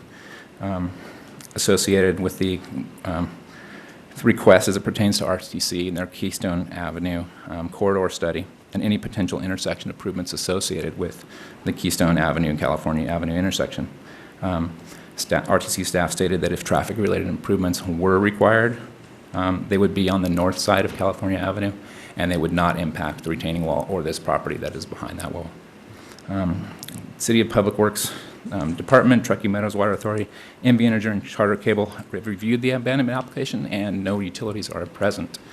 The city obtained the area proposed for abandonment through a deed of dedication filed with Washoe County, and the staff recommends council make the determination that the public will not be materially injured by the proposed vacation, and approve the abandonment subject to the conditions in the staff report. I'm available for questions. Questions? This is my ward, and I'll make the motion. I do appreciate the investigation into what would be involved in a redesign of the Keystone Avenue, California intersection, because I think it is a tough one, and it's aged, and the Keystone Bridge has been determined as deficient and would need some work at some point, so that's good to know, and thank you, and I'll make the motion. Motion for approval? Second. And a second. All in favor? Aye. Opposed? Motion carries unanimously. F4, Madam Secretary. Again, proper notice was given and no correspondence was received. And that is bill number 6868, an ordinance amending the Reno Municipal Code Title 18 Annexation and Land Development in order to add certain language to Chapter 18.12 General Development and Design Standards, Article 11 Off-Street Parking and Loading, Section 18.12.1101, entitled General Provisions and Applicability, in order to clarify the locational criteria for required off-street parking together with other matters properly relating thereto. Motion. And a second, did I hear that? And a second, all in favor? Aye. Opposed? Motion carries unanimously. F5, Madam Secretary. Proper notice was given and no correspondence was received. This is bill number 6869, an ordinance annexing to and making part of the city of Reno certain specifically described territory, being 3 parcels totaling 12.97 acres located north and south of Limber Pine Drive between Pan American Way and Lemon Drive in Washoe County, HDS, high-density suburban, and GC, general commercial zones, and the city of Reno CPA, cooperative planning area overlay district zone, Washoe County, Nevada, together with other matters properly relating thereto. Motion and a second. All in favor? I have a Aye. question, Oop, Madam Chair. I'm sorry. I'm sorry. I thought that was a second. I do have a question for staff. Is this, there's, on the second paragraph, there's a reference to a council policy related to tax pro rata. I don't think we've been provided a copy of that policy. I haven't seen it come through. You think you could get that to us? Nathan Gilbert, Associate Planner. That policy was a carryover from the previous council.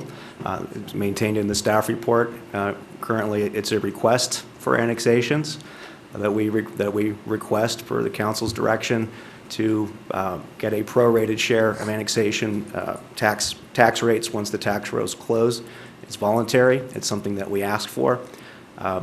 Ultimately, it's up for the council. I'm not aware of any written direction from council, but we could pull up from whenever that direction did come from council. It was like a verbal direction at one point in time? Correct. Okay, okay. Maybe, you know, I mean, I understand the policy. And have you heard from these people if they're going to remain consistent and will make this contribution? I would defer that to the applicant's representative, Melissa Lindell. Okay.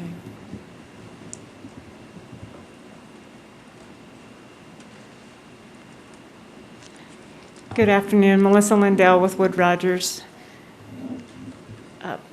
Could you repeat your question? Well, the staff report mentions, and they used to mention the amount, I guess at one point there was concern that with the timing of the tax rolls, when someone annexes at a certain period in the year, taxes have already been paid, and the council had directed staff to ask the applicants if they would more or less pay their taxes, you know, from the point when they annex to the point that, their next tax bill comes because the assessor's office isn't going to get them a bill. It's really, it's something I could, I don't know. You work for a lot of folks on annexations. Have you experienced this? Have you talked to your clients about this? Were you aware? Yes, my client, George and Greg Peak, are willing to pay the taxes moving forward from the date of annexation. Okay.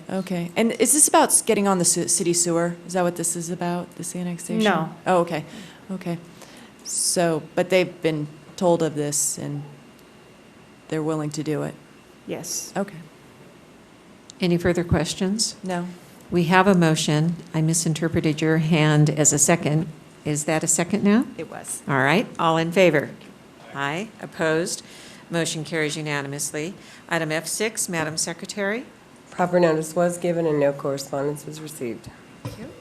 This is Bill number 6870, an ordinance amending the Reno Municipal Code, Title 18, Annexation Land Development, in order to remove certain language from and add certain language to Chapter 18.08 zoning, Section 18.08, 105, entitled Classification of Annexed Lands, and Section 18.08, 106, entitled Sphere of Influence, together with other matters properly relating thereto. I move that, hold. We have a motion and a second. All in favor? I have a question. I'm sorry. Do you want me to ask my questions before you call for the motion? Is that? Please. It's been a while since I've looked at our rules. Staff, I thought we introduced this before. Did you have to reintroduce it because of those changes? Is that? Nathan Gilbert, Associate Planner, that's correct. That there was discussion last time about the language related to downzoning. That language was removed, so it needs to come back for first reading. Yeah. This was referred to at the last hearing. Okay, yeah, I do appreciate y'all responding to that. And I thought if the motions were somewhat small in nature, you could go straight to adoption on the next time. That's what. Our direction was to take it back for a first reading. Okay. I guess I want to revisiting this ordinance that I had, a bit of comment on last time. I said, hey, let's take this ordinance and work it over the next 10 annexations to see how that conversion chart, which is very complicated, as you know, works out. And so I held the ordinance that we just adopted up in the North Valleys and read through the code, and it is so complicated and hard to figure out. We have a parenthetical, if it is, we're going to zone it, if it's this, then we'll zone it this. If it's this, we'll zone it this. If it's this, we'll zone it this. Well, you run through 8 of those, and this last one didn't meet any of those. And so then you go to the table, the last one, and you have to look through the zoning and then go down to footnote number 5 of 6. It's just very cumbersome and complicated, and I doubt there's many people who can figure it out, maybe Ms. Lindell and staff and all. But what I had asked before is maybe when we get, over the next year, more annexations, if you call out in your staff reports per this, just a little more detail of what where it meets in the hierarchy, so we can kind of track this ordinance, which I think is very confusing. We really need to do some more brain, kind of think about it a little bit more, but we're really just throwing it in here because we got in a little bit of a jam on pulling it out. This is a short-term solution. It's short-term solution. That's good. Okay. Thank you. Any further questions? We have a motion and a second. All in favor? Opposed? Motion carries unanimously. Ordinances, G1. This is ordinance number 6300, an ordinance to amend Title 18, Chapter 18.08 of the Reno Municipal Code entitled Zoning, rezoning 3 parcels totaling 21.72 acres generally located at the eastern terminus of Western Road from SF6 Single Family Residential 6,000 square feet to IC Industrial Commercial, together with other matters properly relating thereto. Second. Motion and a second. All in favor? Aye. Opposed? Motion carries unanimously. G2. This is ordinance number 6301, an ordinance authorizing an amendment of ordinance number 6006 as amended by ordinance number 6178 relating to the outstanding City of Reno, Nevada senior lien sales tax revenue refunding bonds, retract Reno Transportation Rail Access Corridor Project, Series 2008A, and City of Reno, Nevada subordinate lien sales tax revenue refunding bonds, retract Reno Transportation Rail Access Corridor Project, Series 2008B, providing other details in connection therewith and providing for the effective date. Motion and a second, discussion? Yes, thank you. Staff, the first sentence here says that the letter of credit provides liquidity and credit support for the city bonds. Why do we need a letter of credit, and what is it? And what do you mean by liquidity and credit support? I need to get refreshed on this every time I start thinking about it again. It's Robert Chisel, Finance Director for the City of Reno. It is required when we issued the bonds to have a letter of credit. And in simple terms, the letter of credit almost acts like an insurance policy for the bondholders, so that if something happens, that the bondholders are held more secure. It was part of the issuance of the bond, therefore it is required to be maintained as long as the bonds are outstanding. Is it a swap? Is that what it is? No, it is Okay. not a swap. It is a letter of credit is simply a guarantee by a third party, in this case, the Bank of New York, that the bondholders will be paid if something happens, if there is an event of default. And so the letter of credit is required as part of the bonds that were issued back in 2008. Okay, okay, and then I guess my other question is, we received the debt policy from you. That's a requirement that we submit annually. And there's also in this ordinance a kind of a scratch out of some payment schedules. Do the payment schedules then go out? For example, I'm holding page 16 from the debt policy of outstanding debt here, and this one, the seniors here, go out to 2025. Are we just getting this forbearance, pushing these out more years? No, the forbearance doesn't push the terminus of the bonds out. Okay, but I guess, well, to go here on Schedule A, Exhibit A, the top here of the staff report, it scratches out the 2013 payment, the 2014 payments, the 2015 payments, the 2016. So our next payment on this is December 1st of 2015. Correct. 700,000. It's just pushing out those payments into future years. Okay, but then on the back end, are those annual payments spread out? It's really just paid off until it's readjusted until the whole thing has been paid off, right? This was a particular bond, the 2019 maturity, and the 2019 maturity had certain payments beginning in 2013. Those were deferred in the last deferral in 2011. So we're just talking about the 2019 maturity, which had maturities between 2013 and 2019. And so that, it's called a term bond. That term bond maturing in 2019, all those payments due on that 2019 term bond have just been deferred. Okay, so.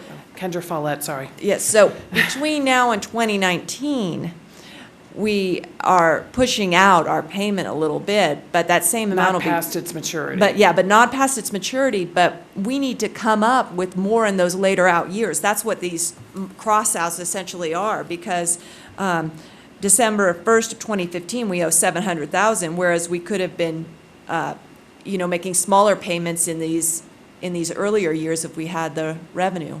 There was not that revenue. That revenue was not there. The revenue was Okay. not there, so Okay. that's why this is restructured this way.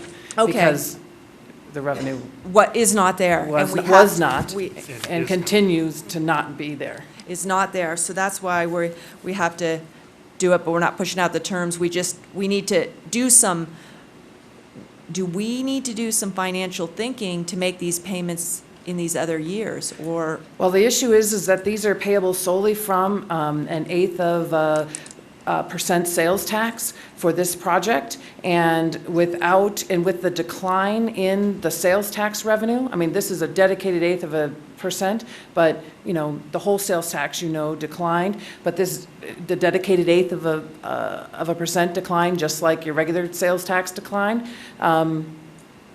You can't do anything about that revenue stream unless you go to the legislature and get it changed.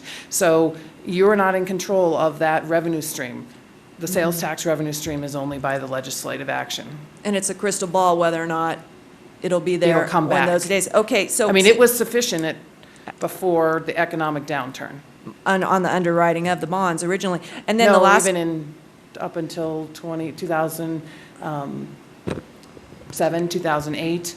I mean, it was sufficient. Okay, and then about the other revenues, there is a provision in here that, and it's section 1120, which is new, it's folded into a bond document, says that, you know, we'll look for more revenue on this. And I want to ask, have you ever seen bond documents with language like that? You know, seeking out more revenue on a bond? This is, I mean, this was a negotiated provision between the city and the Bank of New York. And all it's saying is that, you know, the finance director will request an item on the city council agenda. That's all. I mean, you can't do anything else other than that.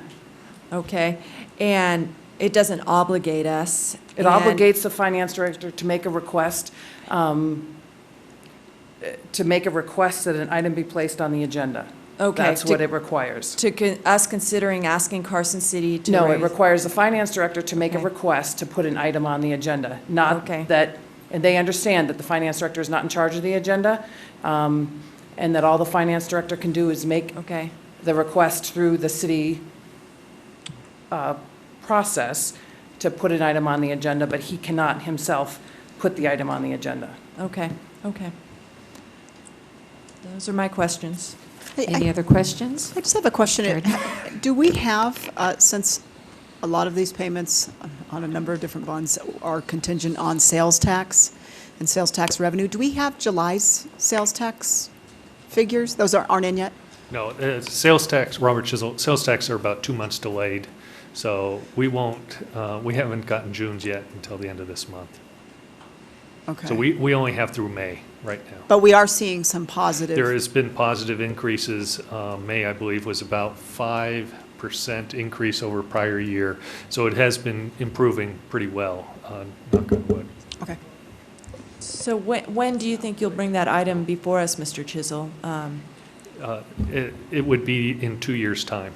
Oh. Or, I mean, 1 year time, I'm sorry, in 2014. Within 2014, do you have a month or an idea? I believe it was to be placed on the agenda in August of 2014. 2014, but we are not under obligation in any You are way under to no seek out obligation and ask. to take any action. Okay, thank you. We'll see if there's additional comment needed. No? All right. We have a motion and a second. All in favor? Aye. Opposed? Motion carries unanimously. We'll move on to resolutions. H1.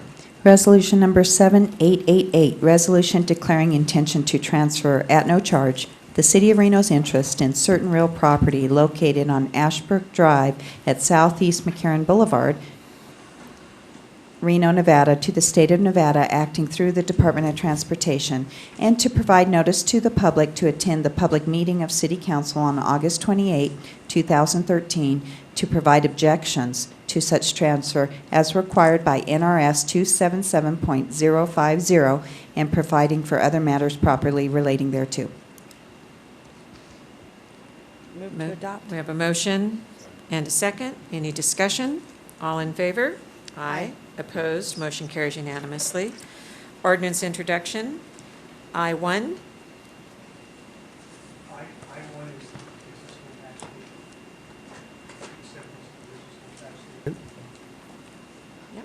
I'm I-2, the ordinance. We have to do acceptance of business impact statement first. Move to accept the business impact statement. Second. Motion and a second. All in favor? Aye. Opposed? Motion carries unanimously. Now we go to I-2, which is Bill number 6871, an ordinance amending the Reno Municipal Code, Title 12, Public Works and Utilities by amending Chapter 12.16 Sewer Service by amending provisions relating to the pretreatment program to address revisions promulgated by the U.S. Environmental Protection Agency and establish an appeal hearing process together with other matters properly relating thereto. Motion. Second. And a second. All in favor? Aye. Opposed? Motion carries unanimously. Item J1.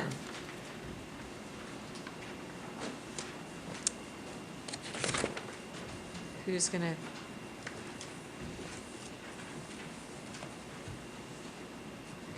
Alex.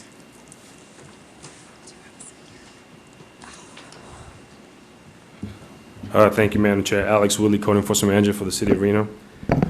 Yes, Council, what you have before you is a staff report that was created at the request of the Council with regards to the current regulations that exist for the taxi cabs within the state by the Nevada Transportation Authority, regulations and NRS requirements for the taxi cab authority which exists in the Clark County, and also how they relate to the recent ordinance adopted by the City of Reno regarding pedicabs. So we'll start with the first slide. Just so we understand the lay of the land, Chapter 706 for the NRS and of the NAC regulates motor carriers with regards to Nevada Transportation Authority, specifically regulating all requirements for the drivers, independent contractors, and the owners of said businesses. With regards to the city's ability to regulate taxi cabs or other types of motor carriers within NRS 2268.097, specifically prohibits any incorporated city from regulating, as you can see here in the slide. It states specifically, cities may not supervise or regulate any taxi cab motor carrier as defined in NRS 706.126. Under 706.881, it does allow for counties over 700,000 population to create and be within a taxi cab authority, which is specific to the Clark County area. And they have specific requirements that some are very similar to that of the Nevada Transportation Authority, but they have other requirements that are not regulated by the state. So what we have, just to give you an idea, is we have the state as a whole, the Nevada Transportation Authority, which regulates the taxi cabs. Then down south in the Clark County area where we have population of 700,000 or more, there is another entity that exists specifically for that area. Staff's understanding for that reason is probably because of the amount, the workload that they have down south and the amount of taxi cabs that exist down there. And we'll have a better understanding of how it exists down south compared to the rest of the state. As we all know, the population itself is significantly much more than the rest of the state. But with the next slide, I'll show some more detailed information. With regards to a taxi cab authority, if there were to exist a taxi cab authority in the north, similar to that of the south, the Nevada NRS requirement states that any revenues that are generated with regards to any licensing or any revenues that are acquired from a taxi cab company or motor carrier, all that funding must go towards the taxi cab authority. So let's say, for example, if we did have that up here up north, then the current business licenses that we charge to the taxi cab companies, that revenue would have to go to said taxi cab authority. Right here, just to give you an idea of how it exists down south, if you look at the highlighted yellow portions of their budget, this was last year's budget, you'll notice that they have a budget of approximately $10 million. That's just the taxi cab authority alone itself. That gives you an idea of the significant amount of taxi cabs that they have down south in that area. In the next slide, we'll see we have more detailed information with regards to the personnel. As you can tell here, they have this agency is separate from the county. It has 56 employees that are designated just to regulate the taxi cabs within the area. And on the next slide, if we may, here we have the specific requirements that exist, whether the current requirements of the City of Reno, which as you can see for taxi cabs are only work cards and maintaining a list of all vehicles, which is exactly what is required by the state and Nevada Transportation Authority. And the reason why we do have the ability to require that is because when they come in for their license, as far as the independent contractors and the drivers, they come to the city, and that's how we ensure that they get their work cards. Obviously, they can also get it through the sheriff's department, et cetera. But also, the maintaining the list of all vehicles, we have that requirement in RMC, which is the same requirement through the NRS to ensure that the city has a list of the vehicles and of said companies, because we do charge in our business license fees by each vehicle. It's approximately $200 a year for the first 2 vehicles, and then $30 each additional taxi cab. And as you can see here for the Nevada Transportation Authority and their requirements, they have a significant number of requirements, such as setting the rates. They get to approve the contract of the drivers. They set an age limit, driving time limitations. They're very specific in their requirements. If you look over to the next column, you'll notice the Net Taxi Cab Authority have similar requirements. They have some additional requirements. And then if you look over further to the right, you'll notice the current requirements that we've enacted for the pedicabs, which I think here in the table itself, it's pretty self-explanatory as far as how they both compare, how they all compare between the 3. So at this point, staff would request that the council accept the staff report. We do have public comment. Paula Penrod.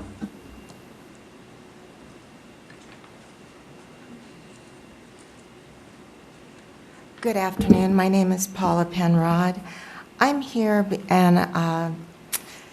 to speak in favor of licensing the independent contractor taxi cab drivers within the city of Reno, as well as other independent contractors who are used for FedEx and courier service and delivery services who operate within our city limits.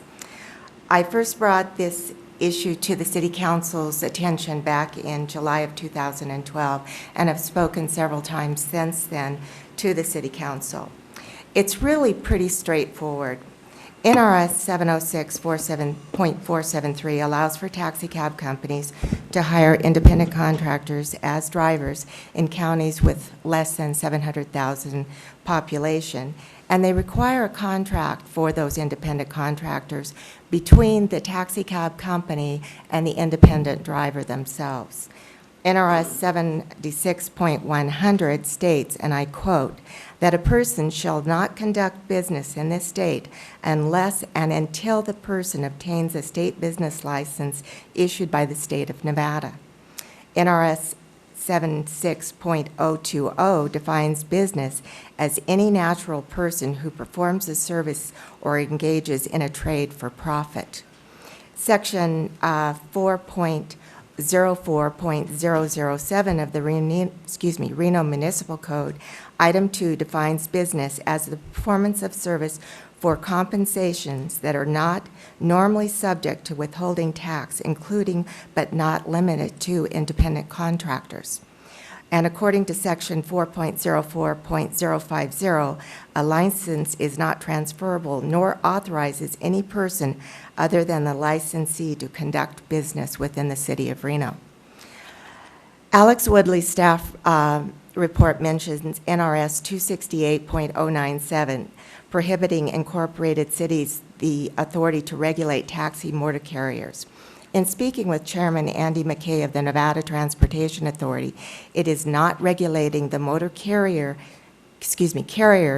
or independent contractor drivers for taxi cab companies by requiring them to have the necessary state and city business licenses.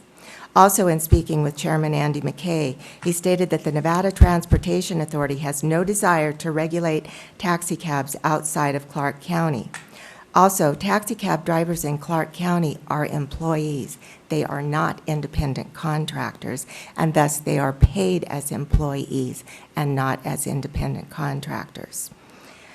The Reno City business requirements for pedicabs and independent contractors was voted on and favored by the City Council on June 19th, and it was done very quickly and very expeditiously when it was brought to your attention that there was no city licensure for these independent contractors. Both pedicab operators and taxi cab independent operators both provide the same service of public conveyance. I'll be just a minute more maybe? You can finish one thought, and then we can ask you questions. Okay, that would be great. They both provide the service of public conveyance, just with a different type of vehicle. The city needs to be fair and equitable in their requirements for licensure within the city. I know that you have heard testimony that it's a financial hardship for some of the taxi cab drivers, but we've also heard that it's the financial straits that the city is in, and the pedicab operators are probably in the same financial state. Paula, we'll need to end the public comment, but Okay. again, we will ask Oh, okay. questions so that you can share the additional thoughts and recommendations that you have. Okay? All right. Thank you. Thank you. No other public comment. I'll bring it back to the table for questions. Yeah. There you go. Yeah, if you've got any other information, I'd like to hear it. Okay. If there's anything you didn't get to cover. Well, basically, what I did not cover on this is, it's kind of a summation. It's a state and city ordinance that requires independent contractors to have licensure both in the city and in the state in order to do business in either entity. As a business person, I find it, and I comply with the Nevada State Business Licensure requirements as well as the City Reno Business Licensure requirements. I am concerned with the lack of enforcement in this area for independent contractors, and it's not just taxi cab drivers. FedEx hires their local drivers. They actually sell their routes to the local drivers, and they drive as independent contractors. You have courier service, delivery services that operate their drivers as independent contractors, and yet the city is not licensing them. So there's an inequity in the licensing for businesses within the city of Reno. As a citizen and sitting here and listening to the budget constraints that the city has to do the things that they need, the services that are being cut to our citizens, and the lack of funding for city staffing even, I'm concerned as a citizen. And I'm a little bit dismayed that it has taken over a year for this to be really heard before the city council. Therefore, I'm asking the city council to ensure that there is proper licensure for all persons who do business within our city and within our state. This will help with our budget constraints. It's not going to be to fix it all. It's not. But if the city looks for those areas that they can legally collect fees that are due the city by law, it is going to help our city. And I, as a citizen, that is what I'm concerned about. I have much more that I could give you. I do know that Andy McKay wanted to be here today. As the chairman of the Nevada Transportation Authority, he had left several messages. They weren't returned. So he did have to schedule other appointments for today. But he would have wanted to be here to answer any questions that you may have of the Nevada Transportation Authority.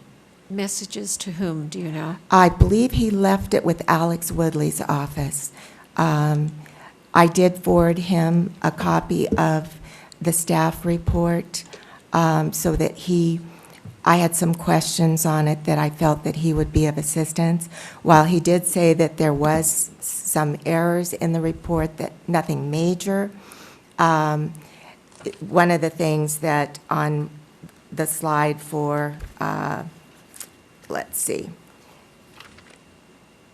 what was required by the City of Reno, the Nevada Transportation Authority, the Taxi Cab Authority regarding taxi cabs, the NTA, or Nevada Transportation Authority, does require two-way radio system, and they do regulate the color schemes, which was left off of Alex's report. But the other thing that he did tell me on let's see, let me get back to my sheet here. On all revenues being turned over to the Taxi Cab Authority. Basically, the only thing that is turned over to the Taxi Cab Authority in Clark County is what they call a meter drop fee or a trip fee. And what that basically entails is that for every time a taxi cab is used, there's a flag drop or a trip fee, which is, Andy said 35 cents per trip. That money then is turned over to the Taxi Cab Authority, as is any vehicle inspection fees. But as far as these Clark County or the city of Las Vegas turning over their licensure fees or the county of Clark County, I cannot answer that. But generally those belong to the city licensing agency or the county licensing agencies and are not required to be turned over to any authority. I do know also that the Nevada Transportation Authority will be permitting all taxi cab drivers beginning January 1st of 2014, which they have not done before. That was just passed in this last legislature.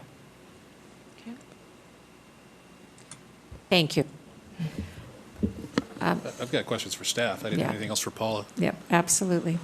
Go ahead, please.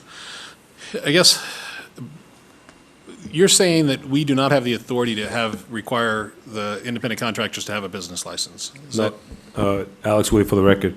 No, sir, not at all. No. With regards to the regulations and the restrictions, as far as the NRS specifically states that a city can license, and to that extent, that is all for tax purposes. Yes, but as far as regulating the cabs, right? Because all the regulation comes from the authority. Yes, sir. Because the whole intent of today's presentation was to compare the current restrictions that we put on pedicab and the fact that we don't put any on the taxi cabs. So, but we currently do not license the independent contractors, the taxi drivers. We do require it, and we have met with them. We actually had several meetings already with the taxi cab companies. We gave them an initial letter. We met. They made a request of us to provide correspondence to their independent contractors that they could give them because they knew it was going to be a difficult situation, to which we responded we would. I would give them a letter. But when it became clear to us that we had to come back to council with regards to the taxi cabs and regulations, et cetera, we didn't know what the outcome would be of today's meeting. So we've held that until the end of today's meeting to see exactly what the outcome is. But we have met with them. They are on notice. They are aware that there is a requirement. It's the same situation with the state.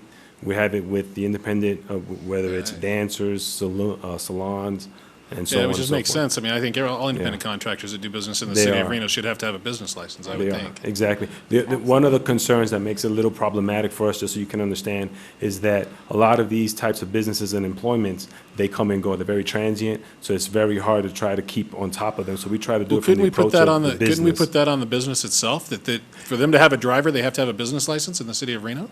Right, correct. Well, we can create that, but keeping in mind that because we currently have the existence of the regulations for the independent contractor, which allows them to work in other places and other companies, so we do deal with them.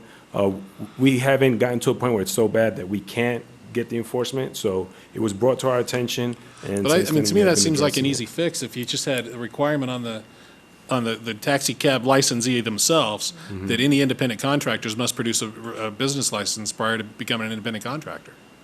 But I think that'd be a good idea for all.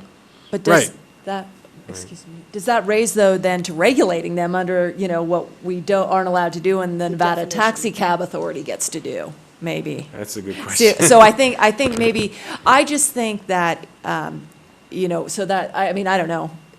Others know these. And I agree, I agree that it's not just taxi companies. Anybody that has an independent contractor, anybody that has a business license in the city of Reno, I think we can require that if you're going to bring on an independent contractor, you require them to have a business license. Yeah, I think what's going on here is a workload issue with our staff, and do you need something from us? Do you want us to prioritize this for you, or what? And Councilmember Jardin, I think, had a comment too. And I guess my question goes back to, you had a slide up there about the revenue created from this would have to go to the Taxi Cab Authority? Yeah, it says right there, 706.8826. That's exactly out of the NRS. Okay, but we don't have one. No, exactly. So we don't get in that situation, unless such an organization was created, which. Exactly, in which the county would request the taxi cab authority to have them under their jurisdiction. And as Ms. Penrod stated earlier, the taxi cab authority has no interest in coming up north. Right. Okay. But the transportation authority is the one that has the jurisdiction. Right. The transportation authority has jurisdiction. They have jurisdiction over this. They do, yes. So I think it'd be easy. I think it would be easy to have a conversation with them and let them know the direction we're talking about going. And Specifically about what Councilmember Dortch brought up was, I guess I could see a taxi cab driver or taxi company owner saying, is an independent contractor, and now you're putting this regulation on me to confirm or enforce the licensing, when in fact he's working for, I can just see the finger pointing happening. And I I don't want to put undue, I don't know how to facilitate a new restriction on the business owners. On the business owner. And I think something that's currently occurring right now that I think is a benefit for us is that the state itself, as well as every other agency dealing with the financial stress that we have, they have been sending out letters for the state licensing requirement.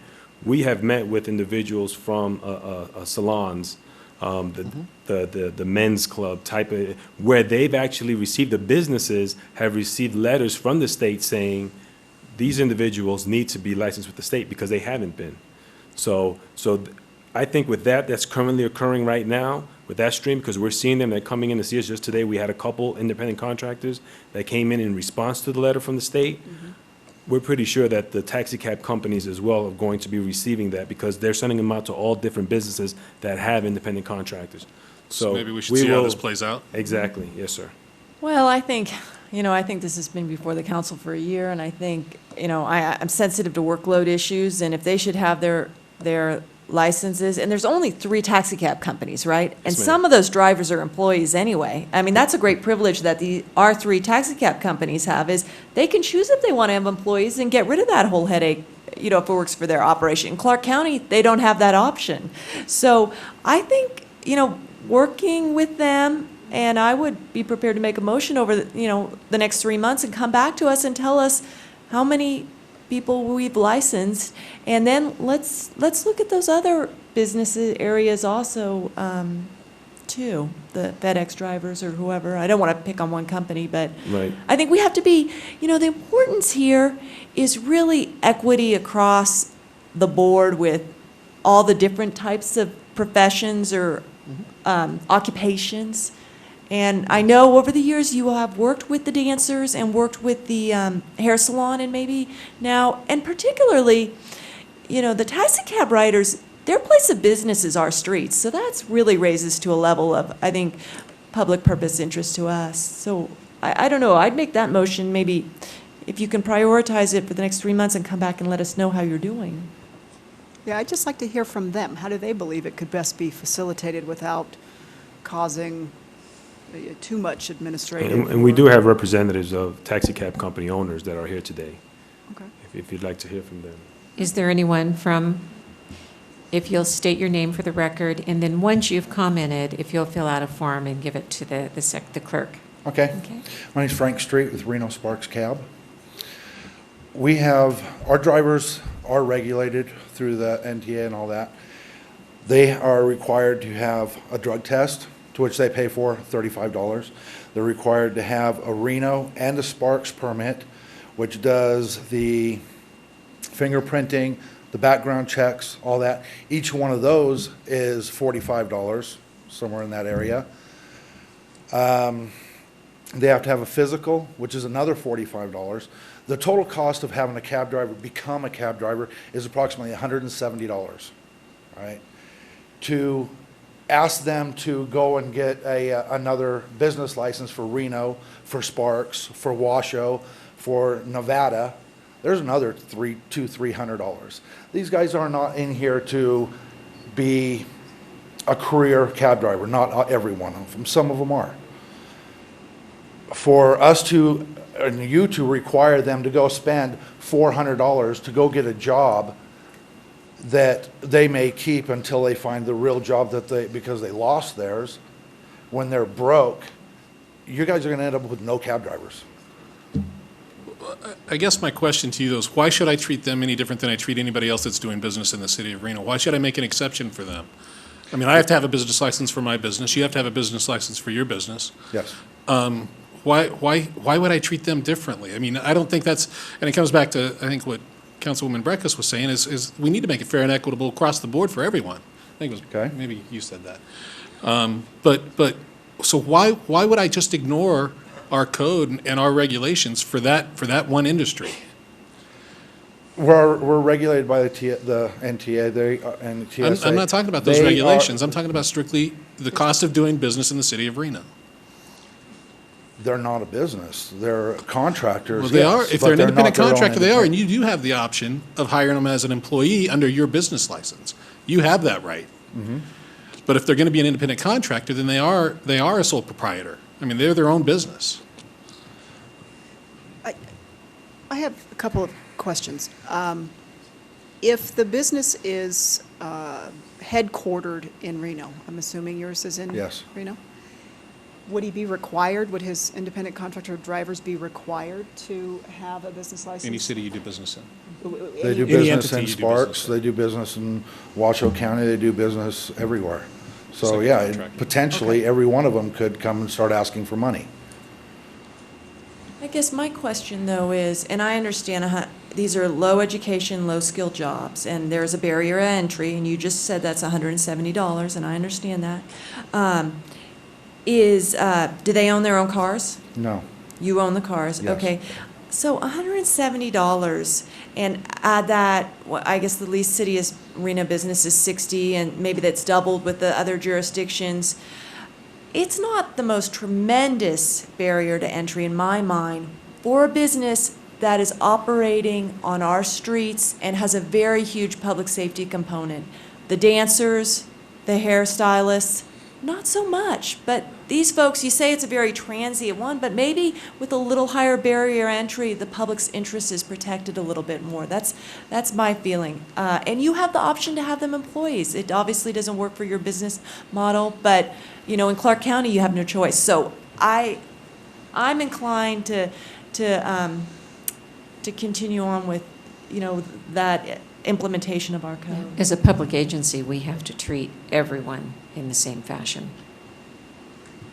Okay. How many employees do you have? 50 employees, approximately 300 drivers. What's the average length of Of a driver? driver? I would say 20% of them make it a year. So there is a high turnover. And we have approximately, we have 2 classes of hiring a week. We put anywhere between 1 and 15 people through that class every week, each class. What's average income? Low end, high end? Right, on average, about 135 a day. Mm-hmm. That's working 12 hours. Okay. Do you assign And them then shifts? and then out of that 135, they pay for their own gas. So, you know, that's 25 out of their pocket, 20 out of their pocket. Right. So, you know, they're down into the $110 an hour area for a 12-hour shift. If we were to go to something like the county exercising their authority to have an authority, you know, exercising their, you know, authority in law to have an authority, would they be able to limit medallions? I mean, is that where you get rid of this transient nature in the field by limiting medallions, and then, you know, you have fewer, but they're more stable and they can afford this these fees better? Is that how, are you familiar with Clark? The medallions are mainly meant for the cab companies themselves, the number of cars that are allowed to go on the road. It's not number of drivers. So, yeah, no, that wouldn't really do much of anything. Okay. Is the 135 including gratuity approximately? Their gratuities, we have no idea. You have no idea? Okay. Gotcha. If there are no other questions for you, would you please go ahead and fill out a form with and thank you for your information. Thank you. Additional questions? I think I heard Councilwoman Breckus talk about a 3-month kind of a reporting to you. I'm not sure I heard a distinction between the taxi service providers versus the whole gamut of independent.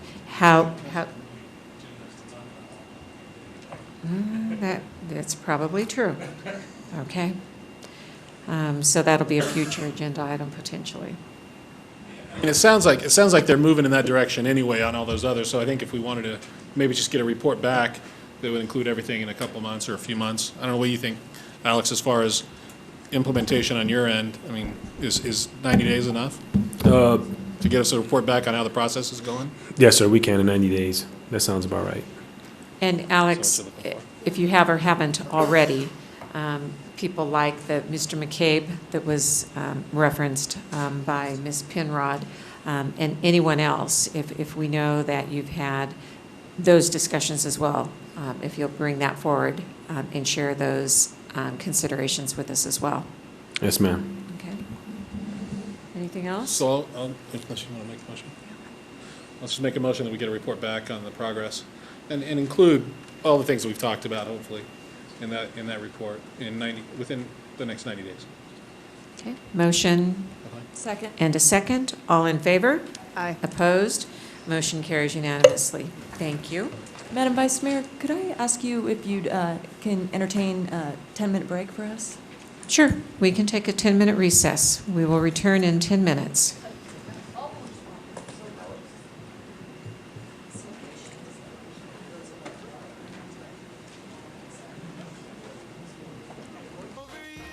We'll call this meeting back to order, and we'll move to item J2, Finance.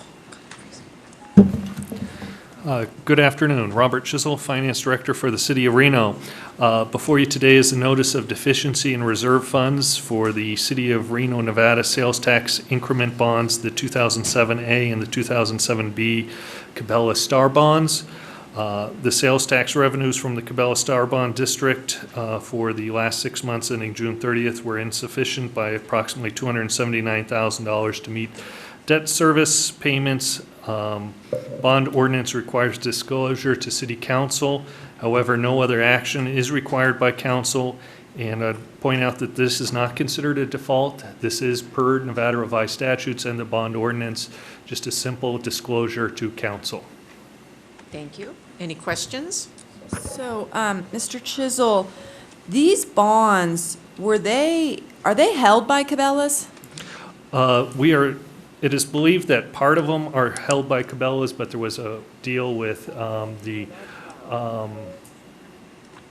owners of Boomtown, Pinnacle Gaming, I believe, to own part of them. So at this time, it is not known, but they are privately held. They are not traded on the open market, so they are privately held bonds. Okay, so But they can't sell. they can't sell them. No. Okay. Right? No, they cannot sell them on the open market. Not on, but they privately, could they sell them? They could sell them privately, yeah. I thought we were told before that they could after. They can do anything they want on a private It's just whether or not they're market. marketable or not. Yeah.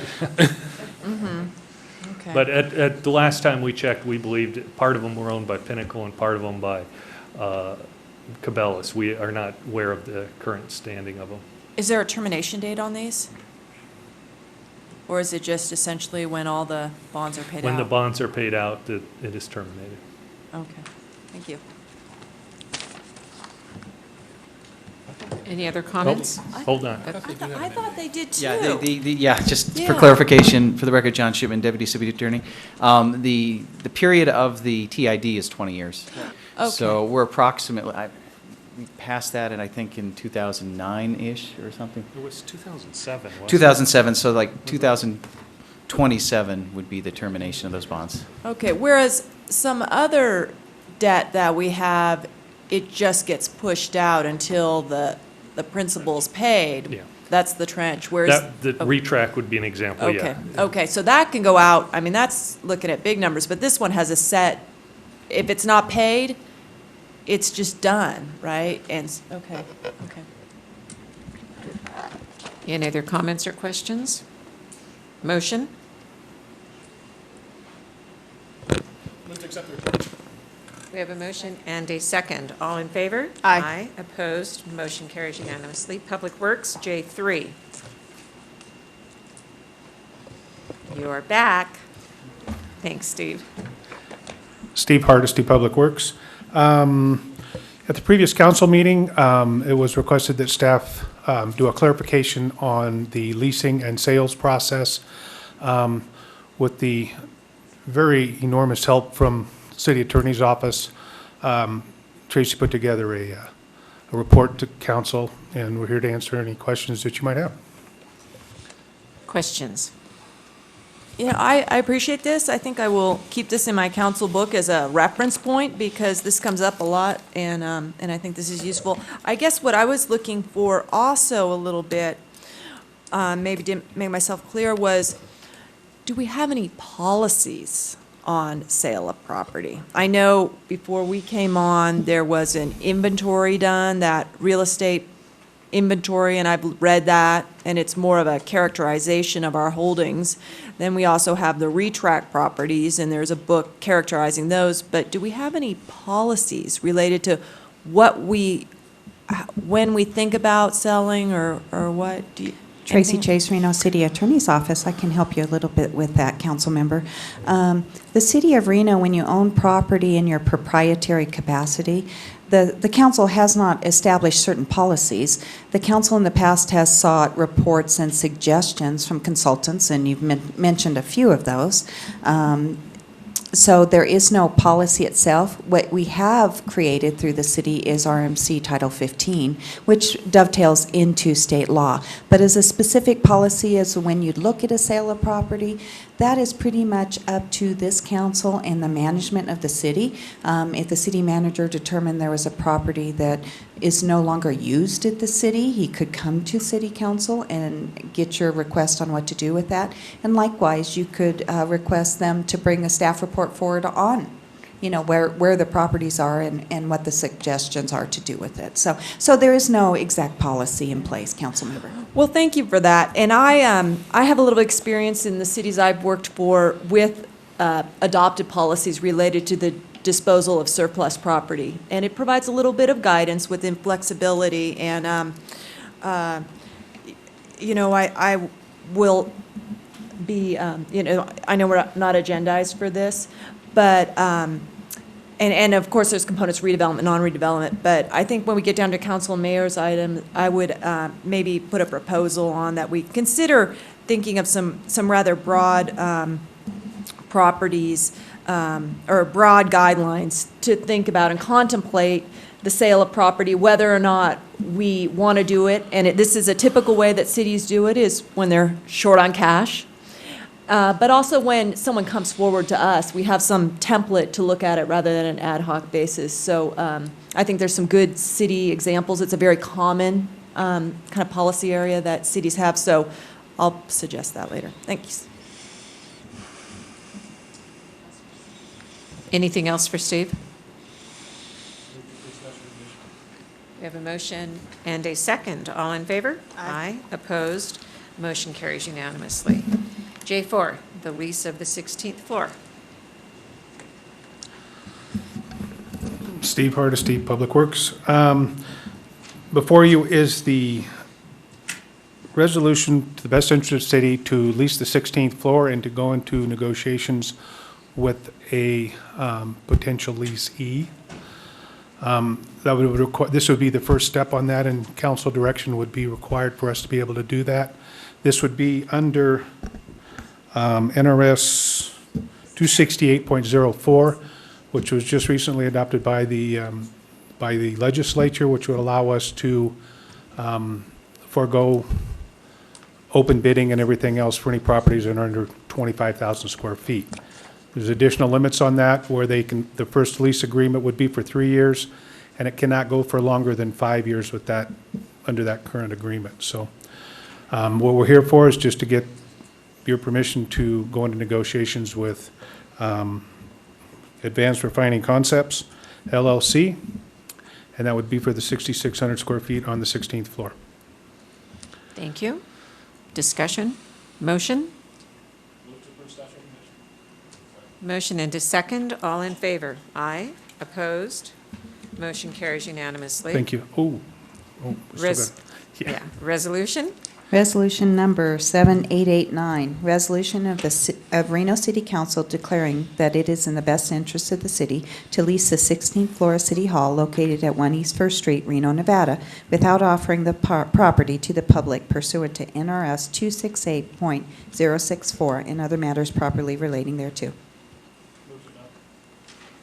Motion and a second. All in favor? Aye. Opposed? Motion carries unanimously. Thank you.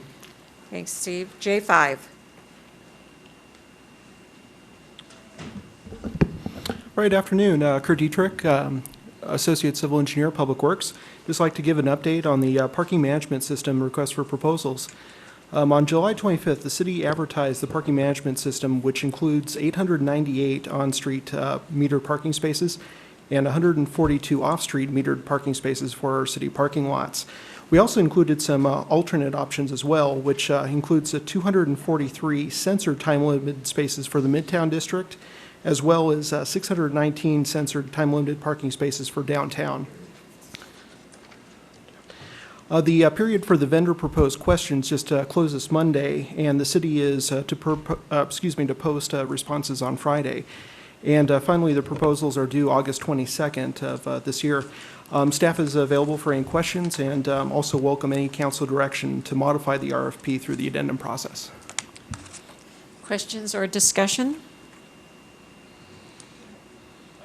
Mr. Dorich? Just curious what the response has been so far. I've gotten some calls from a few. Oh, gotcha. Actually, we have approximately 27 questions that were kind of. Oh, I'm sorry. How many people? Actually, I don't think I have that information. Yeah. Susan Ballreth, Deputy City Attorney. We don't know that because they may see it online, and we won't know actually until Till they actually submit? Yeah. But we've gotten questions from how many different companies?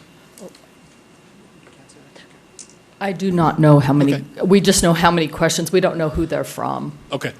How many questions did you say you've received? Approximately 27 questions. That's a lot. Are you giving any consideration to extending out your date? Have you responded to all of them? Actually, the period did close, and the majority of the questions were just where we had to reiterate the RFP Okay. conditions. It was more based on the RFP. Okay. A couple questions I have is, a few things I noticed is you don't have a point-based rating factor very often, and I don't want to drill down too much in procurement, but, if we're going to drill down into procurement, this would be the one here. Yeah. I mean, that's why you're bringing it back to us while it's open. Sure. Is I didn't notice, a lot of times when someone goes out on a selection, they'll say, it'll be rated on 100 points, and here's the criteria. You have some criteria, but it didn't show what your weighting or your matrix would be for evaluation, and I'm just wondering how you're going to handle that. Gotcha. Actually, in the RFP, there's, I want to say there was about 4 different items cost. The reason we kept it fairly generalized because there's a lot of different systems out there, and we're not quite sure what we're going to get. So we tried to open it up as much as possible and then kind of see what type of systems we have and rate it appropriately. So we actually haven't got to that point, unfortunately. Yeah, I mean, sometimes, then it reads more like an RFQ, qualifications to show us what's out there. But, Yeah. okay, so you're sensitive to that, because that's when you do get into the, the bidding or the evaluation questioning of multiple bidders. But my bigger concern about this was, I didn't see a request for experience. I didn't see, and maybe it's in there, maybe I missed it, but I would have looked for, show us 3 cities between this size and this size in the last 5 years you have put in these systems. And was that in there? Maybe I missed it. Let's see, I don't think it was actually worded that way, but under page 20 under the proposal format, we did actually note 7, suggested and experienced performance standards. Okay, 20, number 7, page 20 of 33? Let's see, page 20 of the RFP under proposal format. Yeah. Yeah, suggested and experienced performance standards. So that was the intent of the experienced performance standards. We want to see exactly what they're doing in other cities and what performance they have achieved. Yeah, so you did write it very generally. I just, I can see suggested and experienced performance standards. Wait, that's a little loose. I would have, I mean, you know, a way I've seen it also is, you know, tell us 3 cities of this size, what those are, and. Can they not do that, though, when they get down into the? Well, they'll get into it, but. I think that'll separate the most qualified in the application process. Those who have the experience will let us know it when they submit their proposals. Susan Ballroth, Deputy City Attorney, and that we do say indicate, please provide all references showing past projects, and please be advised that we will in contact. Okay, so you'll do a verification of what other cities they've worked in, and you know, here are the lowdown from those contacts they mentioned, and then what? So what weight do you think that past experience will be? I mean, you've also got this cost neutral thing going on too, right? No upfront costs. That's a Correct. Looking at a lease purchase lease arrangement. purchase option. Yeah. Okay.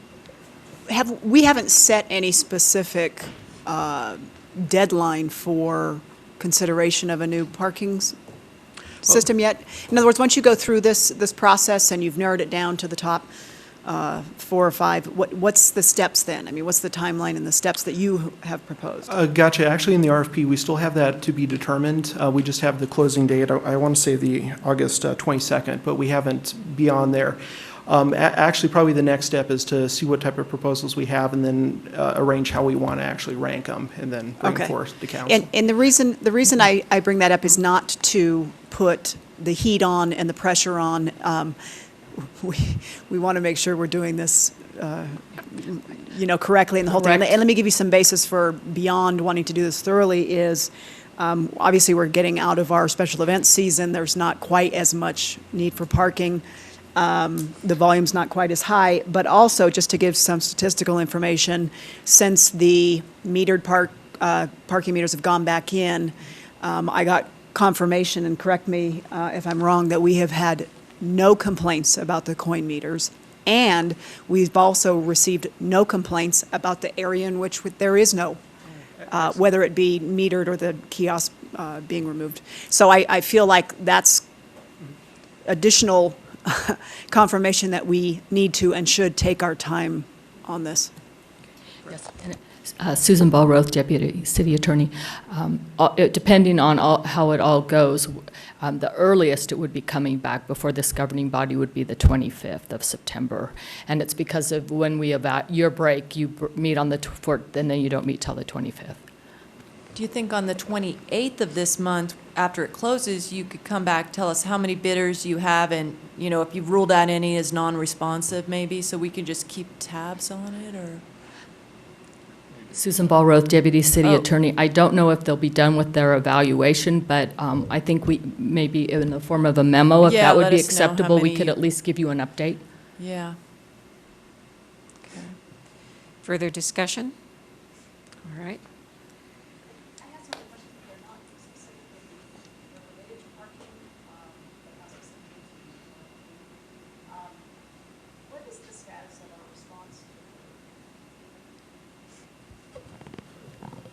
Tracy Chase, Reno City Attorney's Office. I want to keep us on the agenda so we can provide that to you in an attorney-client memo separately.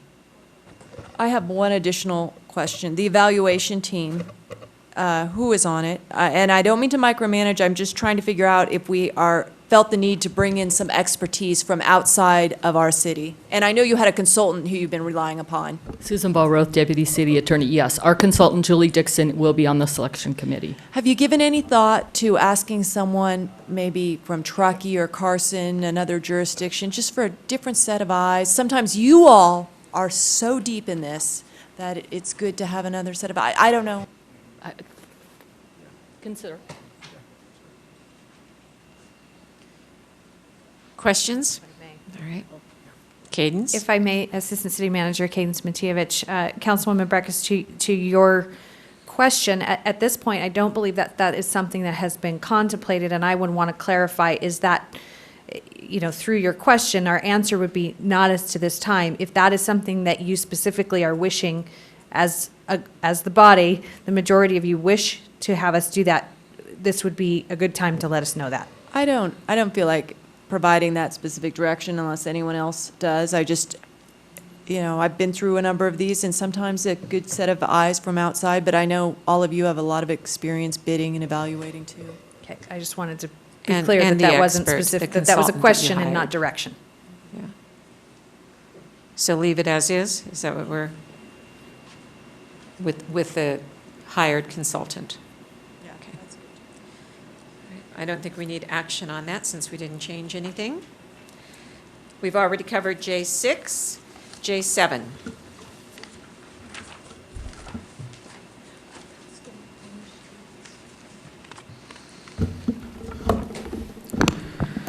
Robert Chisel, Director of Finance and Administration. This item is about the city manager's annual performance review. The city council reviews the performance of the city manager annually. The practice has been to publicly notice the item on the agenda, and the council discuss the city manager's performance and make recommendations regarding the contract between the city council and the city manager. At the June 19, 2013 City Council meeting, the council voted to have the city manager return within 60 days with recommendations on performance evaluations for the 2014 performance criteria to assist with the next annual salary review of the city manager. Staff has done a little analysis and review. Staff has reviewed the performance evaluation process of elected officials utilized in Las Vegas, Henderson, Sparks, Clark County, and Washoe County, as well as conducting research through the International City Managers Association. The performance of the evaluation by the City of Las Vegas and Clark County is similar to the process followed currently with the City of Reno. The performance evaluation is done at the dais after the city manager discusses the accomplishments for the past year. Washoe County uses a format that invites community members, department heads, commissioners, and other elected body participants to conduct a confidential survey, which is conducted online. Attached in your agenda is an example of the Washoe County performance review for the last year. The City of Sparks utilizes a format similar to Washoe County. However, it is just feedback from the mayor, council, and the manager's direct reports. This process is facilitated by the City of Sparks Employee and Customer Relations Manager. Attached in your packet is also the City of Sparks's annual performance evaluation format for the 2013 fiscal year. As you know, each organization has its own culture and degree of structure. While Sparks evaluation is very comprehensive, the City of Reno may elect to do something differently. Our recommendation is to look to the City of Sparks maybe as a model for the City of Reno. That's all. Discussion? Ms. I'll start, Breckus? since I did bring this up during the execution, or was it the evaluation execution of the last year? And I want to thank staff for a very thorough reporting and analysis on this.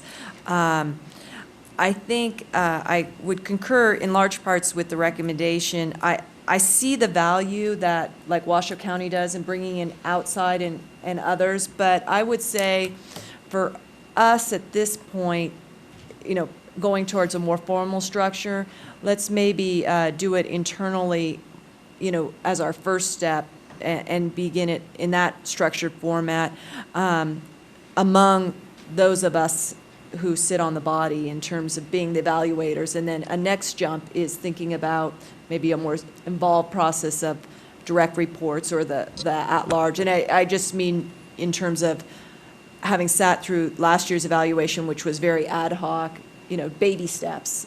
But I do like, I saw differences between the Washoe County and the Sparks analysis.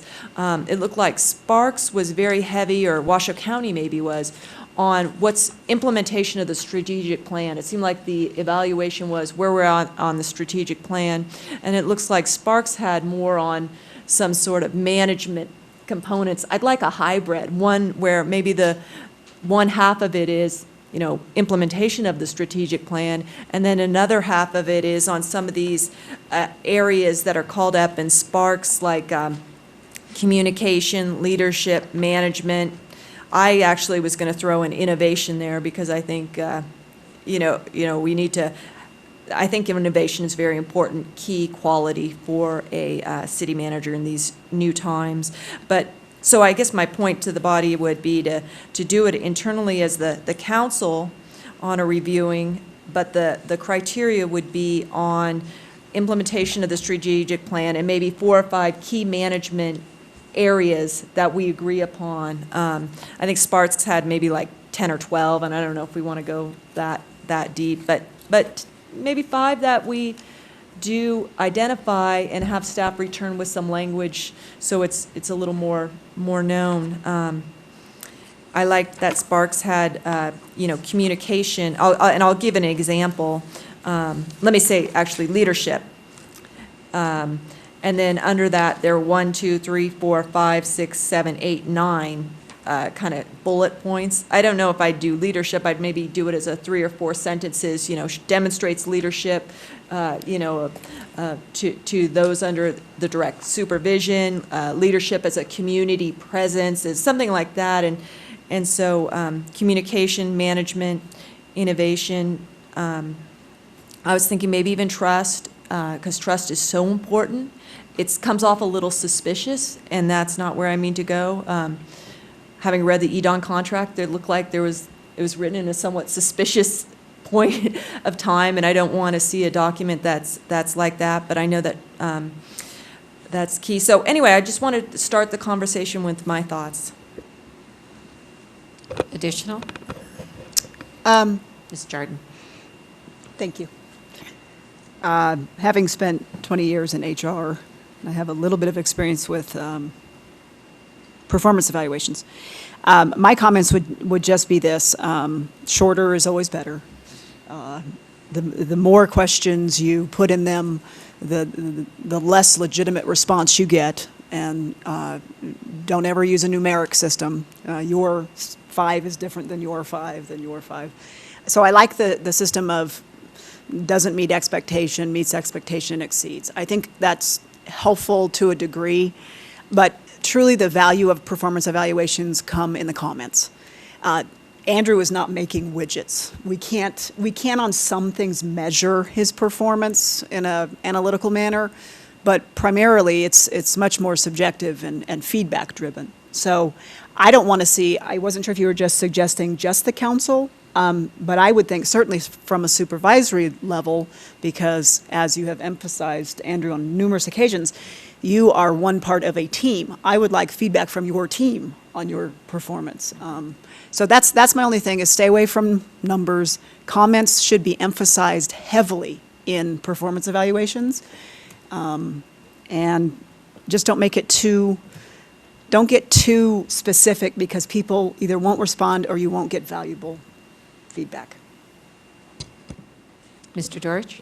Yeah, and I'm okay with that direction. I just, if you're gonna solicit comments from management staff, we've got to find a way to keep it confidential.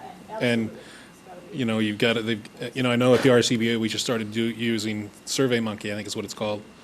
Right. And you just go on and log in, and all your comments are anonymous. So some system like that to where people feel free to put out whatever comments that they feel are important. So I think if we're going to do it in that direction, I think some sort of anonymous system like that or working in that direction. I don't think we spent much money doing that. I think it was. It wasn't. It was, yeah, negligible. Anything else?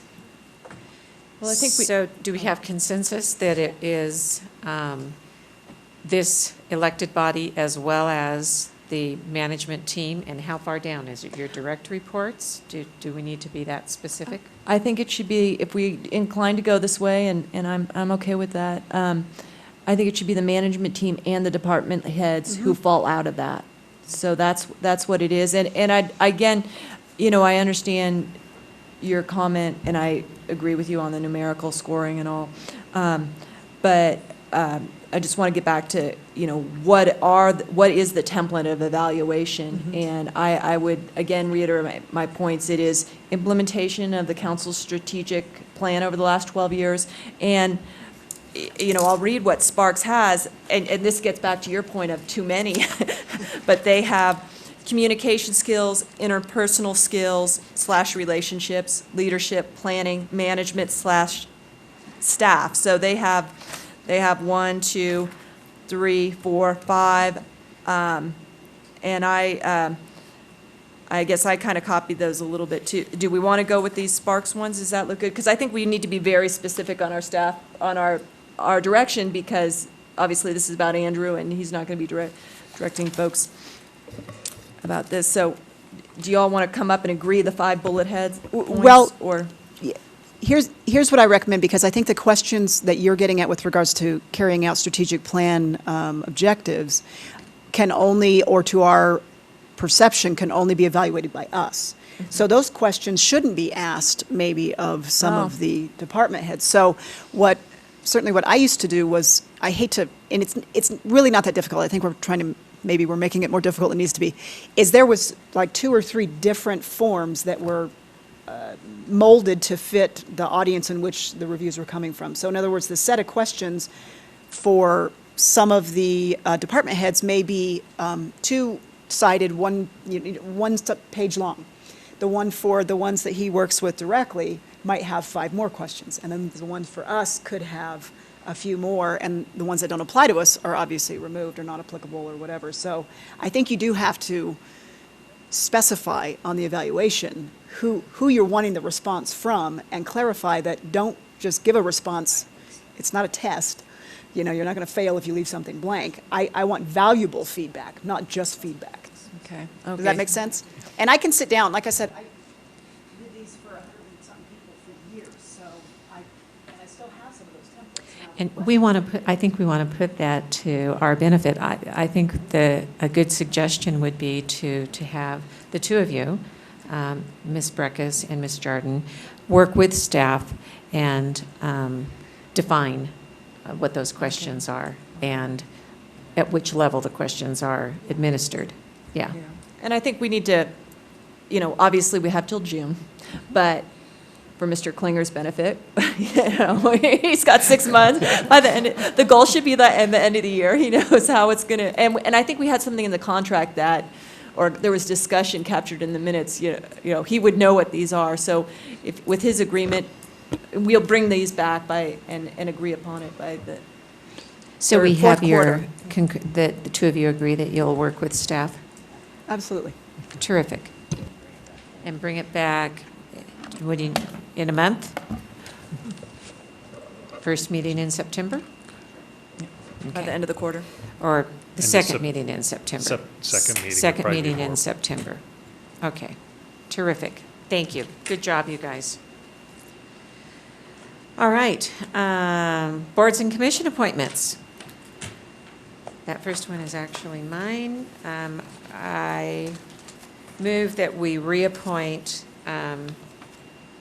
Josiah Brook to the Access Advisory Committee.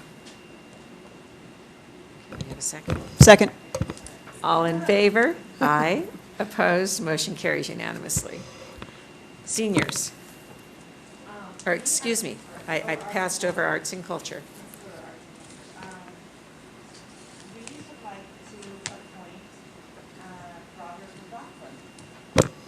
Second. Motion and a second. All in favor? Aye. Opposed? Motion carries unanimously. Now senior advisory. Okay, we'll continue that to the next meeting. Youth City Council?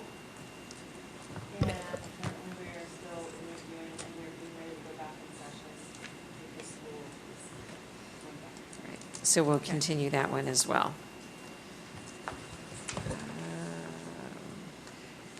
We'll move on to L1, future agenda items. Oh.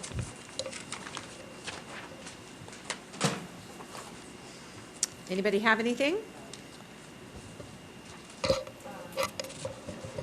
No? My only question, I'm not sure it's probably for PD and code, is at our next meeting, a summary of any complaints or concerns relative to 1864 Tavern. I know that I just want to get some feedback. We have another similar application coming before us in the future, and I want to see what kind of feedback we're having with regards to that facility and its operational hours up until, 2 a.m. on the weekends, and I just want to know if there's anything happening. Mac Van Zun, Acting Deputy Chief, Reno Police Department. I will get that information for you for the next meeting and get it back to you. Currently, I don't have any information on it, but I'll talk to Alex and find out where we're at. You're welcome. Any other items for future agenda? I have a few. There was a letter in the daily paper related to our sewer rates and a suggestion of something that I thought was under the works of tying our sewer rates to water usage. And I'd like to know from staff the status on that. And that can be, I would not mind a memo that comes in the packet just so the public has an understanding. They're always interested in the sewer rates, and with the sewer emergencies we've had this year, I think it's relevant. The other one is, could I have confirmation that that issue about search and seizures at special events has moved on to the special events committee, like that was the discussion? Remember Mr. Lavater and some others brought up a point about going to a special event, and we were going to look into the search and seizures, and I just was wondering if that's going to... I've seen it on an agenda. Was it on that specific one, or was it just generally? In general. What's our policy? How do we work with? I don't remember that. I'm not remembering. I'm not on that body. That's why I wondered if it had got agendized. I am. We haven't, that I can recall. You haven't met yet? We haven't The three of us discussed that. who sit on it aren't remembering that. No, I don't remember. Cadence, help. Thank you, Madam Vice Mayor. For the record, Cadence Matievich, Assistant City Manager. The council members may recall that the last time this item was discussed, it was indicated that you would likely receive some memorandum from the Attorney's Office and that we were going to be holding a meeting amongst staff that interfaces with members of the public on issues regarding First Amendment rights at special events. I did indicate at that time we are in the middle of the special event season. Have not yet had an opportunity to have complete that discussion and bring and at such time that we do, we will bring forward any recommendations to the council special events subcommittee about if we need to amend our ordinances and or our policies. But we have, unfortunately, we've just been we're in the middle of event season and haven't gotten complete with that process yet. Okay, that's fine. Several big ones still to come. I had, over the break, I'd forgotten that conversation too. Now, the second thing I would like to see on the agenda is, I understand from reading what the Nevada League of Cities put out that there was a bill, SB 342, related to abandonments that was changed.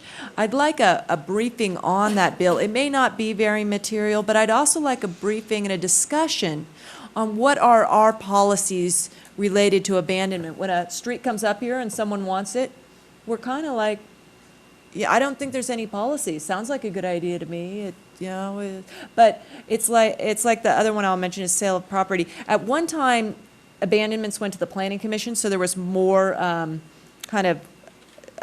attention given to them and discussion. They looked at it from their perspective and gave us a recommendation. At one point, I think that was moved, and it is our job to decide abandonments. The state law, as someone read earlier, says it shall be abandoned. And I just wondering if we have any policies in place, and it opened it up for us to have a discussion about putting policies in place related to abandonments. And I'm talking about right-of-ways.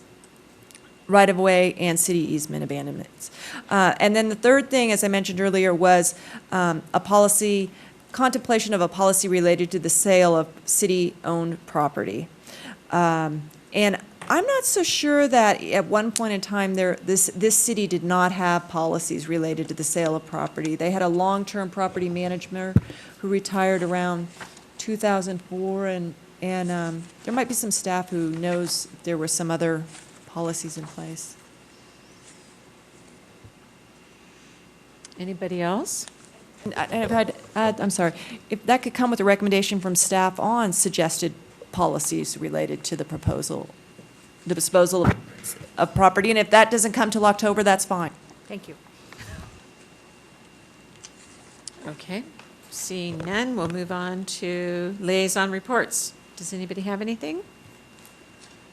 No? How about professional meetings and conferences? No? I'm going to the League of Cities. Are others going to the League of Cities? And is that conflicting with the regional plannings workshops too? I think it is. It's like the 9th, they 10th, moved 11th or it. something? 10th, 11th, 12th? Let's check that. The last time I looked at it, it looked like they were conflicting. Oh, because that's already booked. That's next week. League of No. Cities. No, it's in 2 weeks. September. 3 weeks. Yeah, September 10th, 11th, 12th. Oh, okay, Or okay. 9th, 10th, 11th. Okay. Oh, you're right. I have it on too as regional planning for Thursday. Yeah, the economic and fiscal health, they're on the 11th and 12th as well. I don't know if the two parties are aware of that. I believe the regional planning one has already changed its date once before. I don't know if that is something they could potentially do again. Do we just notice all of our attendance as a possible quorum? That's how you do it? But again, if we could let at least regional planning know, since they may have fewer participants, certainly have fewer participants than the League of Cities and NACO will have. Yes, we'll certainly let them know. And because this is a joint NACO League of Cities and that date's been set Right. for a year. Right. Yeah, that's That's why I'm not suggesting Not, that it not an be- option to move that one, but we'll Correct. certainly make sure that regional planning Regional is aware planning that their potentially could. attendance may be impacted by the fact that other conference is taking place at the same time. Okay. Anything else? Any other reports? I just have a couple of quick statements. One of them a huge thank you. And John Flansburgh is not here. He's enjoying some time with his family. But I think, at least from my perspective, I had anticipated the transition from the parking kiosk to the parking meters to be much more painful than it ended up being. The fact that they took care of it in, what, a 3-week period? I think it took 3 weeks to take the kiosks down, or the majority of them, and put the meters up was huge. The fact that we've had no complaints about the coin meters, that they're working properly. And I think the biggest thing, just for everybody's information up here on the council, anybody listening, is that in a 3-week period with half of the previous number of kiosks, in other words, the coin meters being installed, and half of the number that the kiosks were previously, the coin meters, 640 of them, I think, were, how many was reinstalled? Versus 1,100, I think, of the spots for the kiosks, half. In a 3-week period, we have, in coin collection alone, gotten $32,600. Now, put this in perspective. In 2.5 years with Curb, we got 92,000. So I just want to say thank you to everybody who did the right thing, in my opinion, with regards to the move we made. And thank you to John Flansburgh and the entire Public Works Department. You guys did a stellar job. Madam Chair, Tracy Chase, Reno City Attorney's Office. If you could direct the clerk to put those comments under public comment, that would be appreciated. So done. Thank you. All right, L4, allocation of council funding. Naomi, do you want to do that one? You and Bob. Sorry. Yes, I approve the donation. Second. We have a motion and a Thank second. you. Sorry, I was looking for All it. in favor? Aye. Opposed? Motion carries unanimously. That was spending for the Public Works Department for the Midtown Parking Project. L5.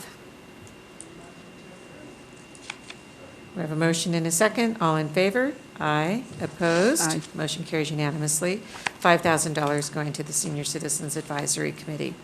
L6. Resolution number 7890, resolution donating council donation funds to the Tour de Nez outreach to help offset costs associated with the 2013 Tour de Nez, bicycle race event in the amount of $2,194.50 from Mayor Robert Cashel, in the amount of $1,000 from council member Neoma Jardon, and in the amount of $1,194.50 from council member Dwight Dorch, for a total amount of $4,389. Second. Motion and a second. All in favor? Aye. Opposed? Motion carries unanimously. L7. Naomi? This was my directive at the last, one of the last meetings. This just came about to do an evaluation of our fleet maintenance services. Someone said that they thought that this had been done in the past with regards to particularly routine maintenance of the fleet, of oil changes, and the cost comparison of outsourcing it to a Jiffy Lube versus doing it at our facility. For the record, Cheryl Honey, Acting Public Works Director for John. There has been some evaluation done, and we could get you a summary of what the findings of that were. I don't know if it's exactly what you're looking for, but there was some cost comparisons and some efficiency work done. Do you know how long ago that was? I want to say it was within 2 years. It's my recollection. Maybe a year ago, but time flies. Yes, if I could just get that, that's certainly at least a starting point. Would you like a summary memo? Please. Okay. And I think also on that, because this is one of the areas where when I came back here, I was surprised to hear that we don't have a fleet manager. Yes. And it's one of those specialized positions that somehow we don't have, and maybe just an understanding of the staffing commitments we've had in the past and present, because I heard it going through orientation. I was kind of surprised. Okay. All right. Okay. Do we have a motion to dedicate more than 2 hours of staff time? I don't know that we even need that initially. I think it's just a... Okay. Yeah. Terrific. Thank you. We will be in recess until the hour of 6 o'clock. We do have a public hearing scheduled, but as stated at the beginning of this meeting, we have a request from the appellant to continue the item to a later date. We will open the meeting and then take action on continuing it to a later date. So we're in recess until 6 o'clock.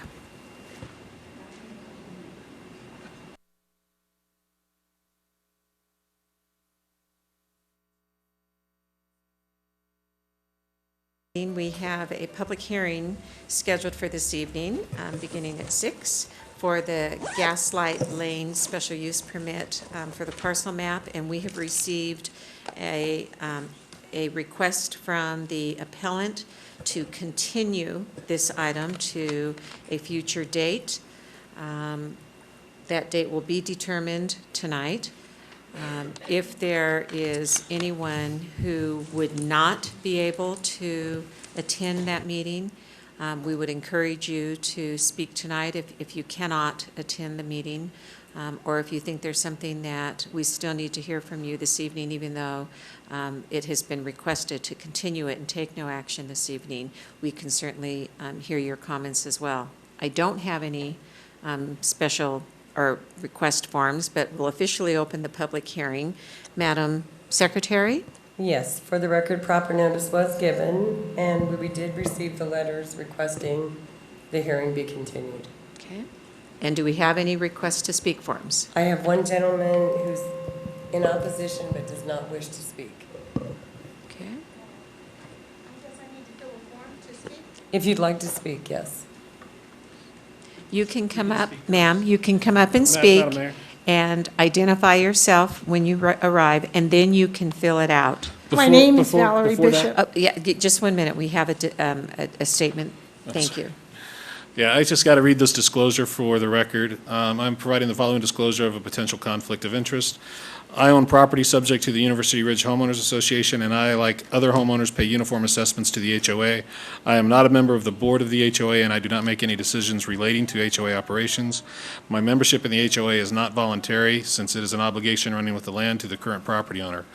On the current item before the City Council, my home is not located within the required noticing area. I do not have any information, nor do I believe that the item will affect the value of my property, whether it is upheld or denied. As history, on a prior item before City Council heard in February relating to Gaslight Lane 1 concerning applications for special use permits, I learned shortly before the meeting that the HOA was opposed to the Gaslight Lane and had hired an attorney, and I sought legal advice from the City Attorney's Office, and based on the limited information we had at the time, I disclosed and abstained from voting at that time. Upon advice from the City Attorney's Office, I have sought an opinion from the Nevada Commission on Ethics on whether I am required under law to abstain on this item. I attended a hearing on July 17th, 2013, and a written decision is pending. The Nevada Commission on Ethics advised me that I should continue to disclose the matters I have disclosed today, but I am okay to vote on the item. The City Attorney's Office concurs with the Ethics Commission because the matter does not rise to the level of required abstention under law, since there is no direct effect on my property or rights, and I am similarly situated as any other member of the public with regard to the matter before City Council. Accordingly, I am going to fulfill the duties of this office, to which I was elected under the public policy of this state, and I am going to be voting on this matter. Thank you very much. And I'll submit the written to the clerk for the record. Thank you. All right, go ahead and again, please state your name for the record, and then after you've had your 3 minutes to speak, if you'll fill out a form with the ladies right here. Okay. My name is Valerie Bishop. I'm sorry I did not fill out the That's form okay. ahead. You can do it I'm in afterwards. opposition of this application because I live downwind. I am in the Sun Villa mobile home park for more than 17 years, and we do not have enough traffic control in our lanes or safety. And as we exit the park, everyone has to go on to McCarran. And again, the project just doesn't fit in our neighborhood. I wanted to also say that I'm speaking for 2 other members on my neighborhood because they didn't come, but I'm voicing myself as Valerie that this is not practical where we are in the location. Thank you very much. Is there anyone else who does wish to speak, understanding that this item likely will be continued? We'll be taking that action momentarily. Anyone? Okay, seeing none. Back to the table, Mr. Dorch. Yeah, thank you. And I am going to make a motion to continue this item. And the requests are to continue it to the September 25th meeting. I'm not going to do a time certain because I want to make sure we renotice this. And depending on how the administrative appeal comes out, maybe the 25th isn't appropriate for when we'll hear this again. So we will renotice, and it could be on the 25th, and it could be after that date, depending on the process of the administrative interpretation appeal that could be pending. So my motion is to continue this item. Can I ask, and it's out of interest in seeing some of these more controversial land use matters just go on and on and on.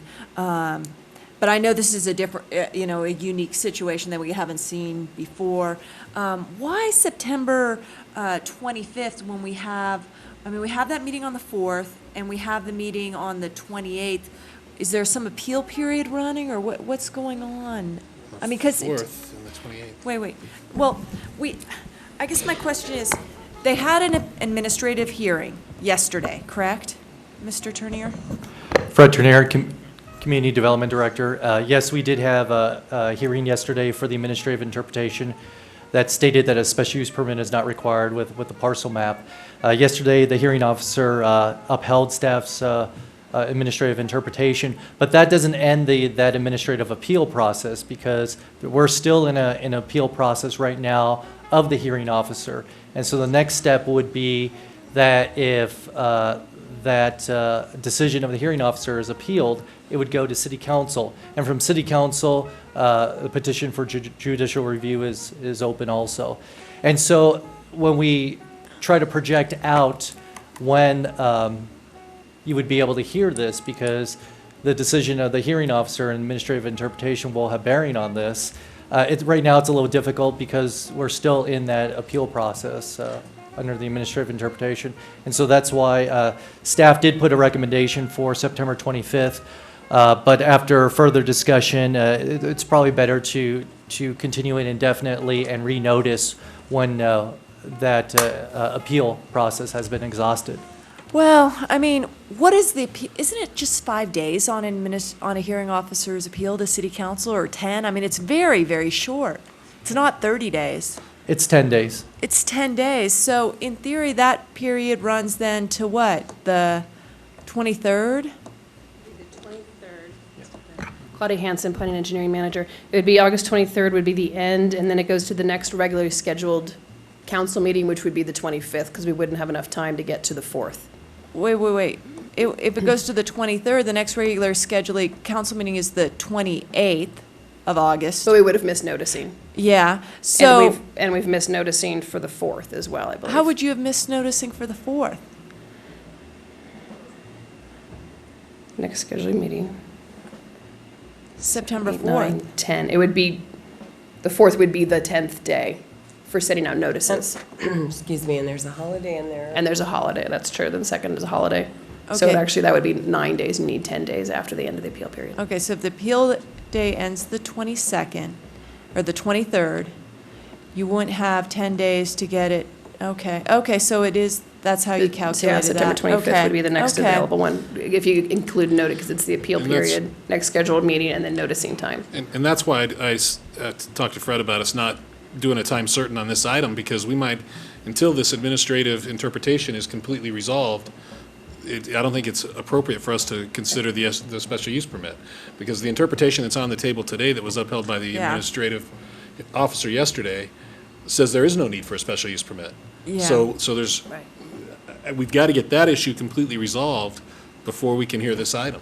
And I understand that. Now, on the matter of noticing, what are we noticing? The special use permit or the administrative? Because it's not practice to notice administrative appeals of administrative hearing rulings. This case would be for a special use permit, so that's going to be the 750 radius, but not the hearing officer. But we could just set, why is postcard noticing even required if we just set it to September 4th right now? This item?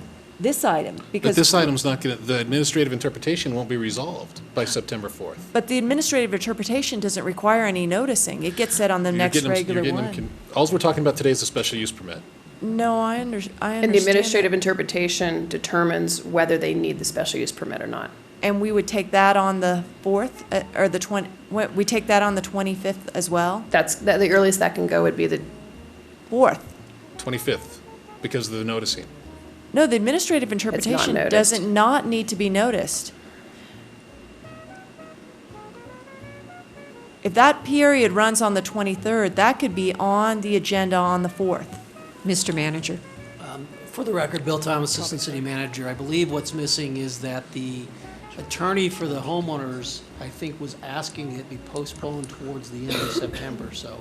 That's what they asked for? That's correct, September 25th is the date We that they didn't, asked. I wanted to make sure everybody had plenty of time, so we don't get, there's no issues in terms of rushing something. That's the reason Okay. it's later in September. Okay. And I do think on this item, because of the interest in it, that it is appropriate to renotice it anyway. So,